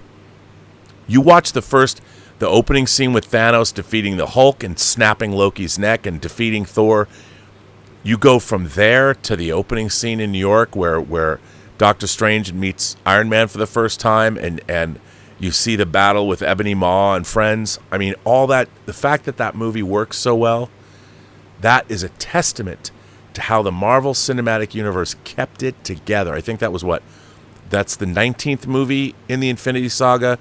Then Ant-Man was the 20th, Captain Marvel's the 21st, and Endgame was the 22nd. And if you had any doubts, look at how they play out Infinity War and what happens. At one of the most brilliant. No, I know it seems silly to say this, and people are gonna be like, Rob, why do you think it's so brilliant? What's brilliant is you go from Infinity War, and if you just watch Infinity War and Endgame, the way they open that movie with Hawkeye losing his family, they brought us right back down to earth. And I can give you a James Bond, something that's analogous in the Bond franchise, whether you like James Bond or not. In 1979, Moonraker came out, right? And Moonraker, they wanted to capitalize on Star Wars mania and John what am I saying? John Barry. Although, great John Barry score still. So Bond went into space. And after there's the Space Marines are battling Hugo Drax's troops in Earth orbit. I mean, somebody could say that was the nadir of the Bond franchise. I love it. I love Moonraker. Moonraker's a remake of Spy Who Loved Me. That's a remake of You Only Live Twice, but I don't give a fuck. I love Moonraker, even though it's totally... There's a Close Encounters joke in Moonraker. I know. Don't care. Love Moonraker. But once you've done that, where do you go? So they made a really smart decision. In 1981, when For Your Eyes Only came out, they brought Bond down to... he's going after a decoding device, a decoding device, ATAC, and they give him a pretty cool spy story. And, Marina Havelock, before seeking revenge, you must first dig 2 graves. Great stuff. And a crazy Bill Conti score, which... whatever. I don't care. That was when James Bond. I love James Bond. James Bond could do no wrong. And you had Sheena Easton and that James, the poster. But the point is that they brought Bond back to Earth. And the way Endgame opens, with after all the shenanigans, where's Hawkeye? Where's Hawkeye? Oh, he's at home. And when his entire family gets snapped, the snapping happens. There was no better way to open Endgame than that. That was a brilliant. I don't know if Marcus and McFeely wrote that, but that was fucking brilliant. And then you hear Mr. Fantasy play over the... It is... I know there's a lot of people, because as Endgame goes along, it gets pretty outlandish. But look, I'm not gonna... I don't think Endgame needs anyone to apologize. It's working on a high fantasy tightrope. There's so much packed in there. People can say I didn't love it as much as Infinity War. Right, because Infinity War is Kill Bill Volume 1 and Endgame is Kill Bill Volume 2. So it's but you had to have that. But man, do I love the first hour of Endgame. Oh, peak fucking MCU. Peak. And then all the outlandish time heists and all that, it gets crazy, but I love it. And those 2 movies. But the TVA broke it. Broke the MCU. You went too far. The whole fantasy construct and the Brazil, Terry Gilliam, weird adjustment bureau, all that stuff, it's like, that does not belong. They went too far. And you know what? They've never been able to recover. They've never... Moon Knight, they went... Egyptian gods fighting over the pyramids of Giza and eating the souls of people on the streets of Cairo. Too far. And no one cares anymore. You've gone too far, and when you do that, you break verisimilitude, and you go into gobbledygook land. And that's what the MCU did. It went into gobbledygook land. And it's too bad. Oscar Herrera gifted 2 Burnettwork memberships. 5 Burnettwork memberships. It's very nice of you. Thank you for that. And by the way, all of this is just my opinion. You can think I'm full of shit. And if you think I'm full of shit, I invite you to please go down into the comments and tell me I'm full of shit. Jeff Nicholas says, what is your elevator synopsis of your noir drama? Great cast from what I've heard. Well, Jeff Nicholas, that's very great of you to ask. Well, I'll tell you. In the wake of what happened in The Untouchables, Al Capone is jailed. There is a new mayor, Anton Cermak, who is going to fight crime in Chicago. Prohibition is coming to an end. We're 4 years into the Great Depression. And Mayor Cermak, in an ill-fated attempt to kill Frank Nitti, the mob boss that took over the Chicago outfit, the Chicago mob, in the wake of Al Capone being jailed, Mayor Cermak is going to have to pay. And Frank Nitti, who is trying to consolidate his power and run the mafia the way a CEO would run the mafia, as opposed to the flamboyant, headline-grabbing ways that Al Capone ran the mob, may or may not try and kill the mayor of Chicago as retribution. And in the middle of all this, our main character... By the way, all this is true. All of that was based on true events. In the middle of all this, a fictional detective named Nathan Heller gets caught up in the plot to kill the mayor of Chicago, and at the same time is hired by a lovely young lady to find her missing brother, who is somehow connected to this maelstrom of crime. And that is the short elevator pitch of the synopsis of the story. It is based on Max Allan Collins' novel True Detective, which is the first in the Nathan Heller story. So here's the cool thing about the books we're adapting. And our plan is we want to do 4 or 5 of these audio dramas and take our character of Nathan Heller from the late 30s or the early 30s to the late 60s. And we would love to, if these 4 audio dramas or 5 audio dramas are as good as they seem to be shaping up to be, hopefully we would do 3 books. We'd adapt 3 books that are set in the 60s as a streaming series. That's my dream, Ray Kinsella, if you're Field of Dreams fans. That's my dream. But what's interesting about the Nathan Heller novels is Max has taken real historical events sprinkled over 30 years where people don't really know what happened.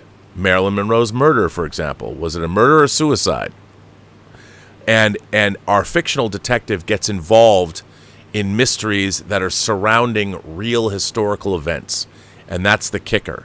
So in the book, like Elliot Ness, who Kevin Costner played in The Untouchables, was based on a real character. Elliot Ness is a main character in our story. Barney Ross, who was a Jewish prize fighter at the time, who won the world championship in 3 different weight divisions. He's Nathan Heller's best friend, for instance. Walter Winchell, who is a famous reporter, is a main character in our story. And Barry Bostwick plays FDR, and he's a main character. Well, not a main character, but he's in the story. He hasn't become president yet. Anton Cermak, played by Jeffrey Combs, the mayor of Chicago, is a real character. Frank Nitti, played by David Strathairn, is obviously a real character. Al Capone, who Anthony LaPaglia plays, is a real character. In our story, he's already jailed. But this isn't a spoiler, because what's really interesting is Nathan Heller gets hired by Al Capone in our story to prevent Frank Nitti from killing Anton Cermak, because Capone knows if you do that, there'll be hell to pay. So, and it's all, that's what the audio drama is all about. And I got to tell you, the joy for me is I didn't write it. Max Allan Collins, I coerced him to adapt his own novel into a 350-page script. And Christine Sheeks, my fellow producer, who had 30 years of casting experience, was able to get us this incredible cast. And my partner in Imagination Connoisseurs Unlimited, Mike Bodden, has made it all possible, being able to arrange the equity financing for this project.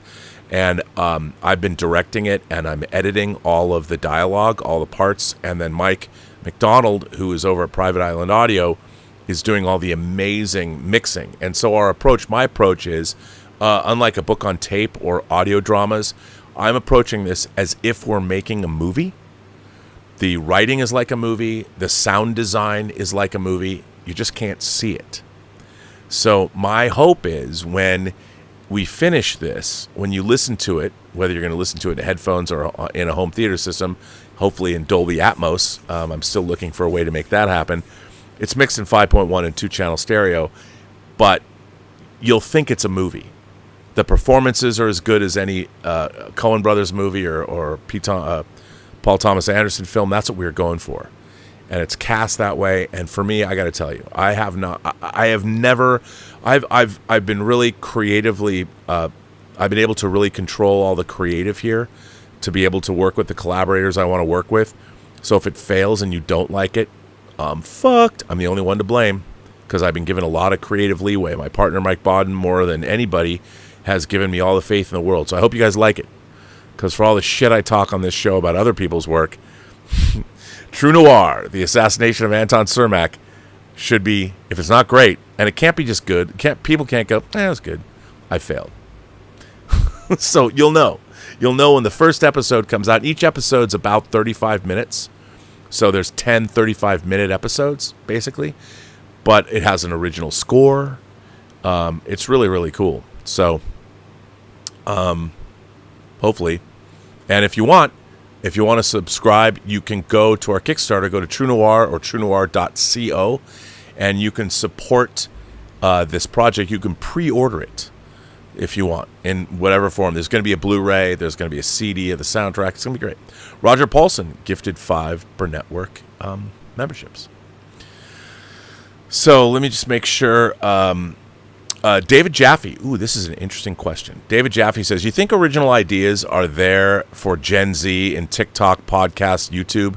Maybe it's the medium of 2-hour linear storytelling itself that they're rejecting. David, that's a great question. I do think that. This sounds strange, but knowing how to watch a movie and knowing how to read comic books is a skill. You have to learn it. And you have to learn, it's like reading. You can learn to read, but does that mean you're literate? I mean, everybody can watch a movie. But you have to learn. You have to be taught. And whether we teach ourselves, I mean, from a very young age, I was watching Star Trek, The Twilight Zone, movies and all that stuff. So I was learning, and then I would read about movies. So I would read film analysis and reviews and books about directors and how films are made and storytelling and all that. So I studied cinematic storytelling from the time I was a little kid. I was obsessed by it. And cinema has a language. You know, the use of images, one image following another image to tell a story cinematically is something that you have to learn. Just like a lot of people, I've given people comics that have never read comics before. I'm like, you got to read Watchmen. They can't. It's not that they can't read, but they don't know. They don't even know how to deal with panels. And it seems funny, but you're right. Young people today, and I'm not saying, oh, when I was young people today have a whole different skill set.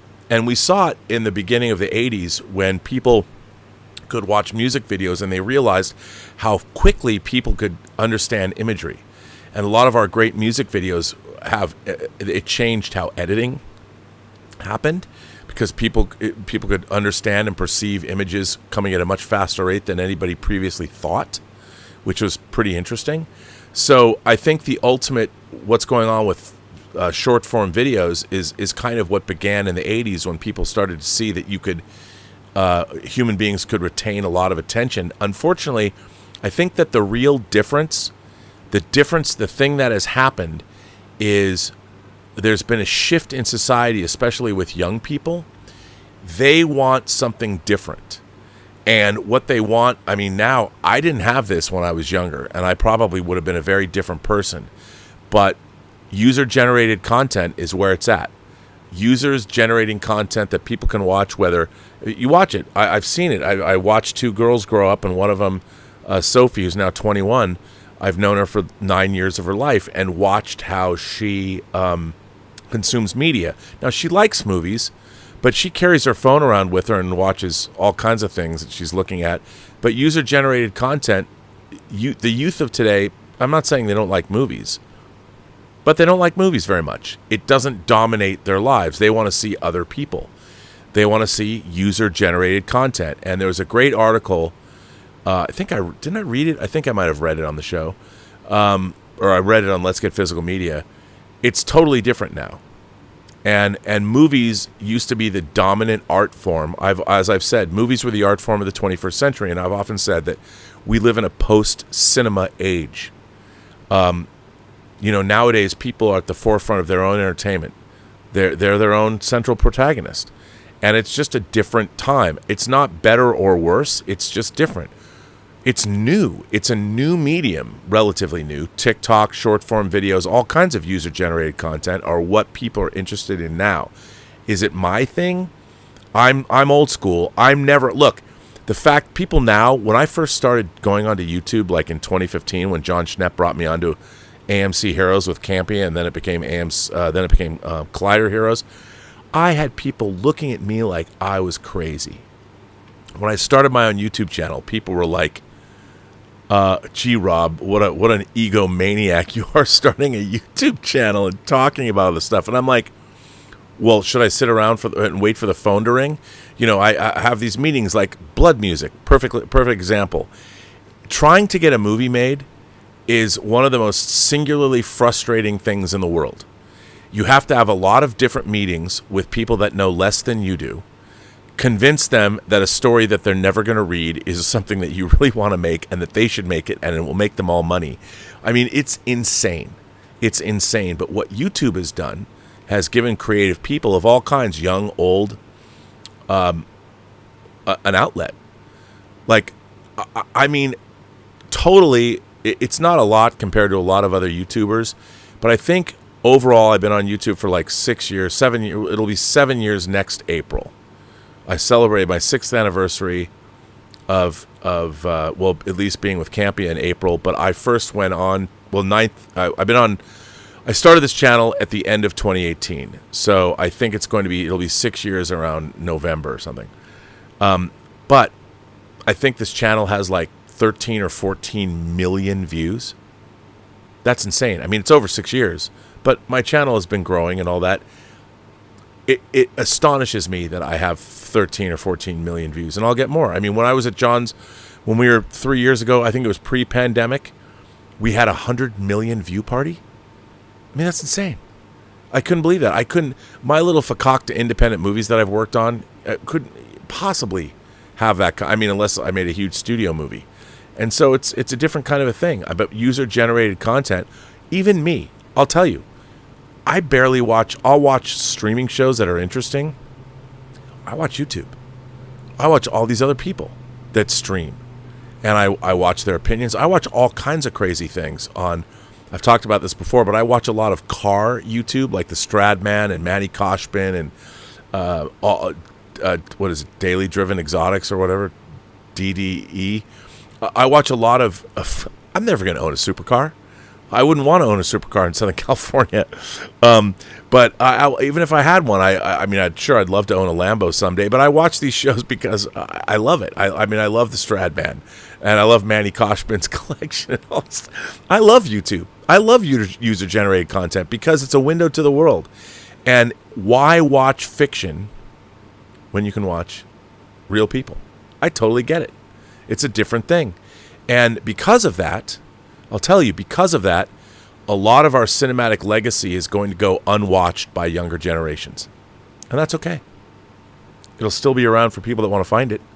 But it's new, and I'm happy to be a part of it. I mean, it keeps me young. I mean, I look at, like Paul Chatto, comes from a very venerable a comic background. He's done a lot, technology, and he was a comedian. He's older. It doesn't stop him.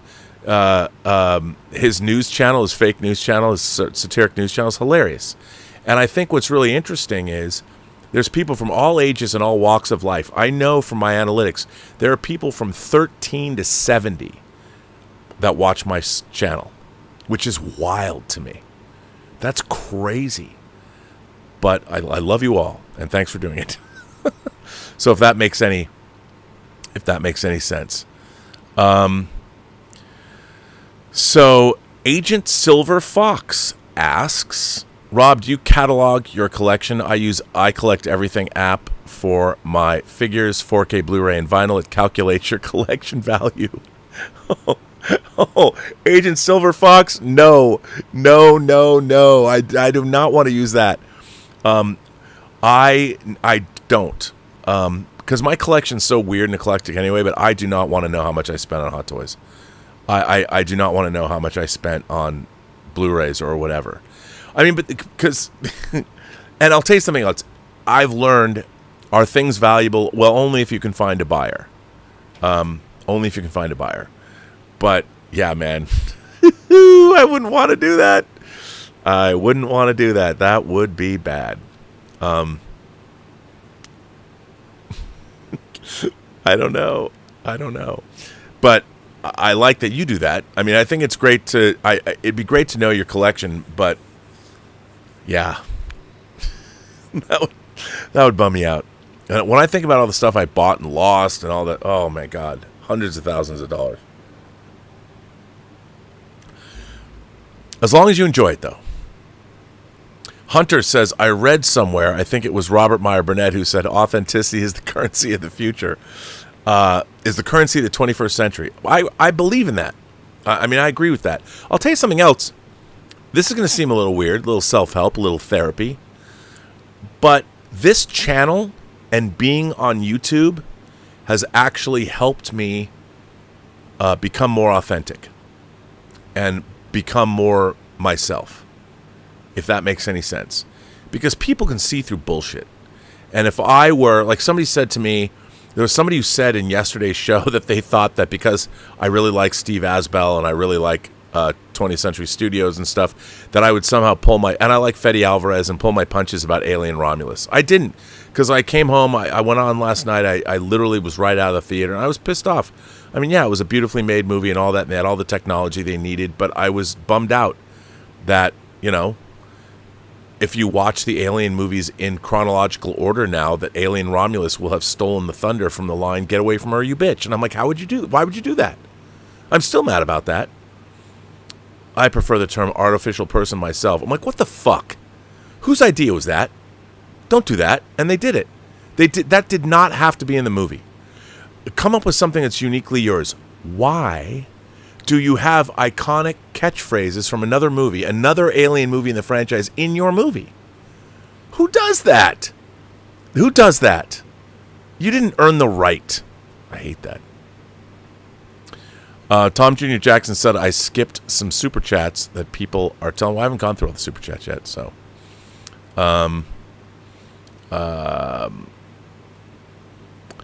Like Rick Alfonso, our friend Rick, all the way from Northern California, says, Rob, you said you love The Crow.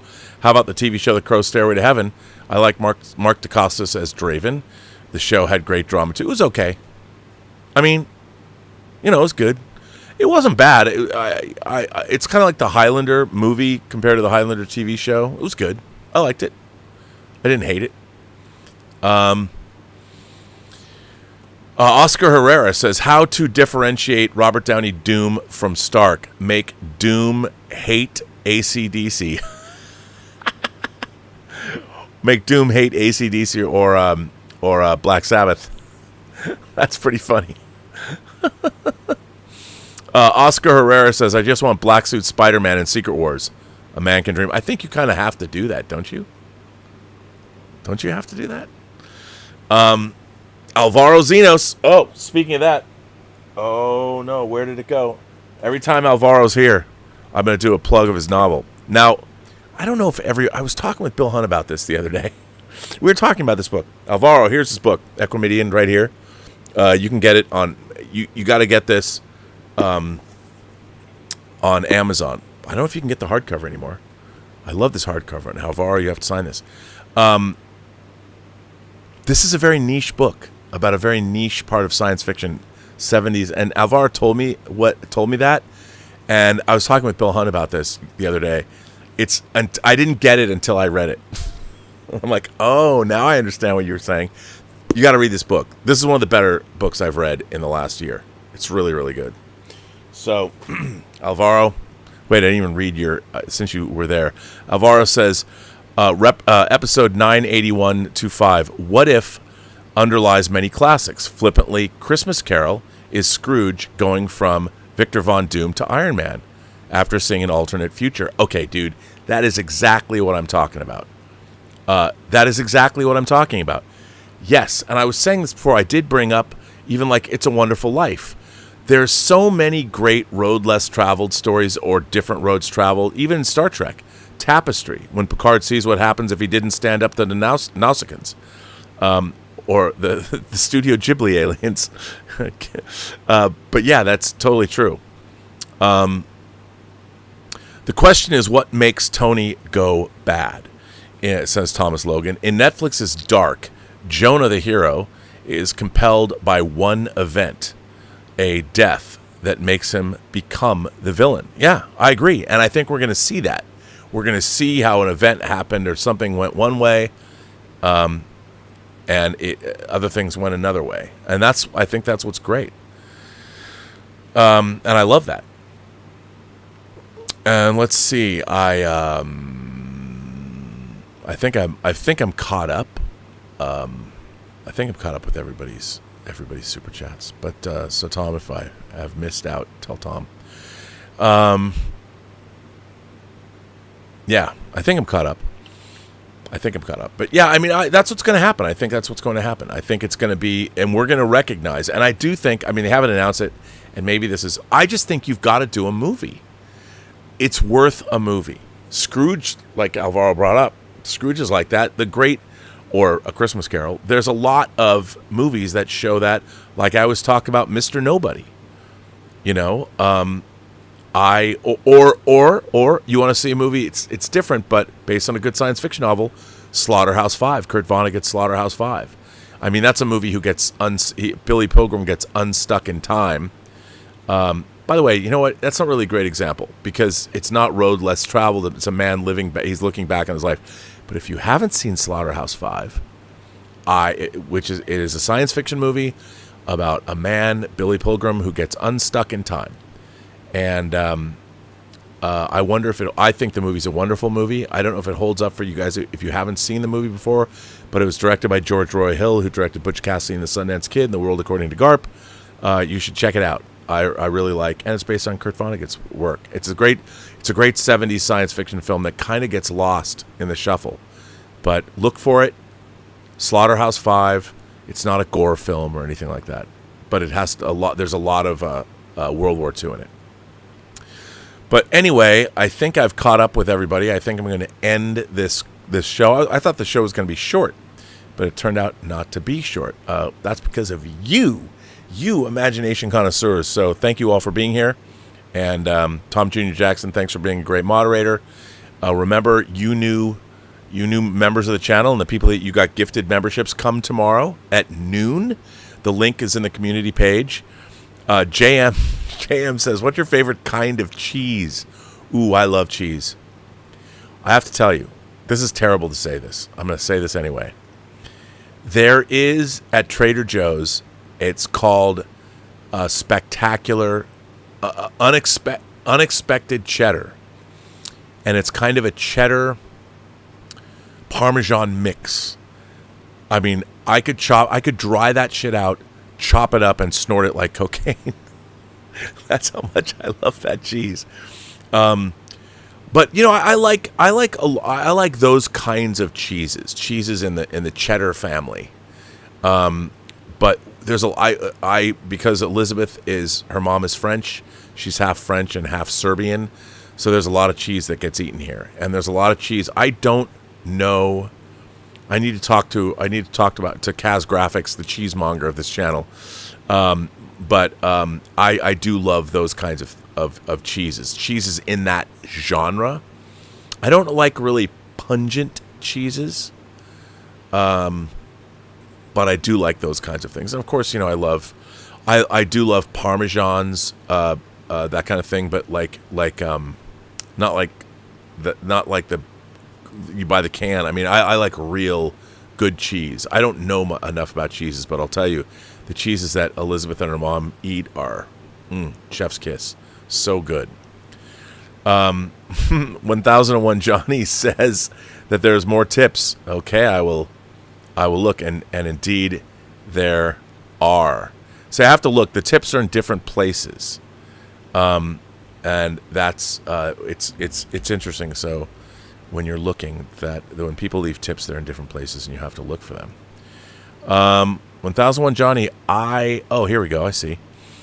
Johnny says, this is after you read my last comment, Rob. I think the reason why it's hard to do it is, like you said earlier in the show, everyone is stuck in their own heads. I don't think a movie is able to change people's minds on something like that. They don't make a Godzilla movie that people could finally appreciate. They didn't make a Godzilla movie that people finally appreciate. They just did Godzilla, both as a fun romp and something more grounded, just a few years apart. Godzilla is still Godzilla, so Doom will be Doom. So Doom will be the Doom he's allowed to be. Okay, that's a really good point. But I would like to say that the thing about Godzilla is, again, it's all about tone and how you approach it. Like if you watch Godzilla vs. Megalon with Jet Jaguar, I mean, that's goofy. Or Godzilla's Revenge or anything. There's a lot of... and you got 3 different Godzilla eras. Like, has anyone said, is Godzilla -1 the beginning of a new Godzilla era? Or I wouldn't consider it a Showa era Godzilla movie, but is Shin Godzilla, does that mark a new era? I got to find this out. I got to ask myself. But yeah, it's how you approach things. Like, you can get... Godzilla is a great example, or Bond is a great example. You can have a serious spy thriller, or you can get goofy. There's goofier Bond movies. Like, Moonraker's fucking goofy. And if you watch From Russia with Love, it's pretty different than Moonraker. They're both Bond movies. I like them both because I'll go goofy with Bond, just like I'll go goofy with Godzilla because I grew up with Godzilla. But my favorite kaiju of the Showa era movies is not Godzilla, but Rodan. The first Rodan movie is a great movie. And Musura, you know, I like the Mothra, Godzilla versus Mothra, the Mothra movies. And in the High Sea era, the Millennium era, there are also different kinds of Godzilla movies. I like the 90s Godzilla movies. I like Godzilla versus Mothra. That movie, I actually teared up at that movie. Godzilla versus Mothra, I kid you not. And I loved Godzilla GMK, All Out Monsters Attack. That movie was dope too. Different tone, but it's so you could do it. It's all how you present it within the context. And some people don't understand that. There's a lot of people that don't understand the tone of how fantasy is presented. That's why I think it was a mistake to introduce the TVA. The TVA was too goofy. And because its conception comes from a different place than the rest of the MCU. It went and some people won't feel that way. You know, some people they don't see the difference. Like, I think it was cool. I think that the evidence suggests that the TVA just didn't work. It didn't work. And the fact that, you know, it was such a big part of Deadpool and Wolverine shows you, I think that's more evidence. But I would have rather seen Loki's journey to becoming the god of stories to be something more along the lines of, say, the Sandman, rather than the TVA. So, Larry Adam says the ancient Greeks would have understood doom. And there's another thing that the Greeks would have understood is a legend. And Kang should have been that. Oh man, that's a great idea. I mean, it's too bad because I like Kang, but, you know, like I said, he's all over the place. And they didn't allow... I just think that the conception of Kang... And, okay, here's another big misstep that I think the MCU made. Ant-Man, Quantumania. Huge misstep. Because what you did was, yeah, the quantum realm exists, but the quantum realm was Thor Love and Thunder, Quantumania, and introducing the TVA... fucking wrong move. They took all the things that they thought people wanted to see in Ragnarok and went goofy. It didn't work. You broke your Ragnarok bent things. If it bends, it's funny. If it breaks, it's not funny. If you're a Crimes and Misdemeanors fan. But that movie, Ragnarok, had real consequences, real world consequences. So the goofiness, like seeing Surtur at the beginning and hearing the immigrant song, but it had real stakes, man. Odin died. Asgard was destroyed. I mean, the goofiness, but Love and Thunder went way too far in the other direction. So Love and Thunder, Quantumania, and the TVA broke the MCU. Broke it. Now, some people won't feel that way, but I do. So, yeah. Thomas Logan says, does Tony never make it to the cave with Yinsen? Does Pepper die during the Battle of New York? Does Tony fail to save the Sokovians? What happened? All of the above. I don't know.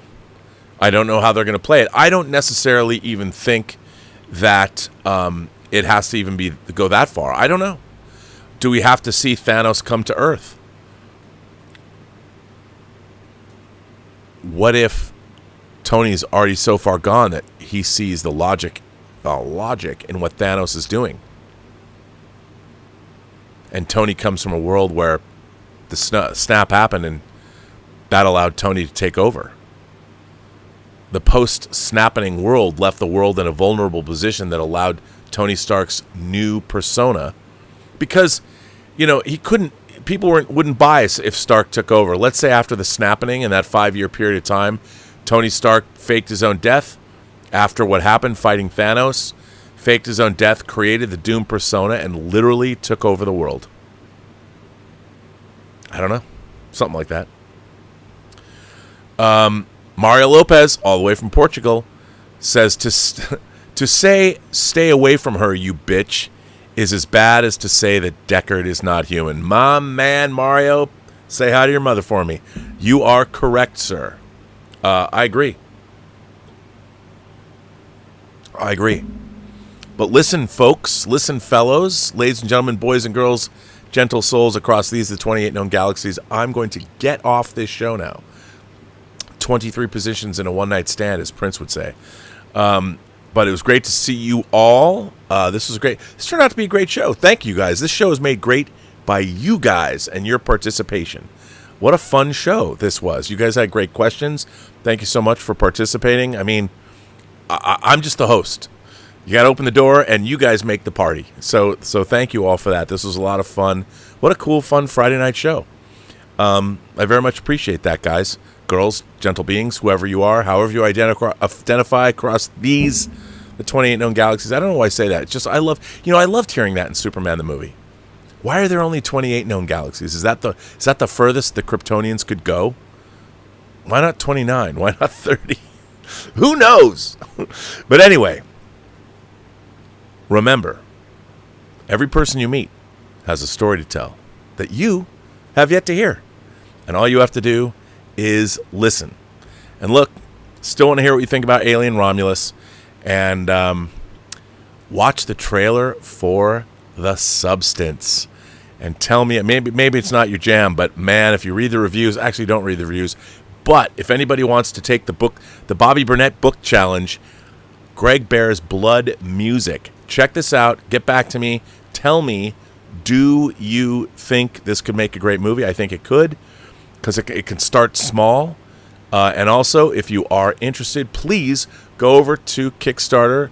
Look for True Noir. This is our San Diego Comic-Con poster, which, by the way, if you're interested in getting one, we will have some for sale. They're not expensive, but it's cool. Bartos designed these. I love what he did with this. So we will have these Comic-Con exclusive posters, and they're very cool.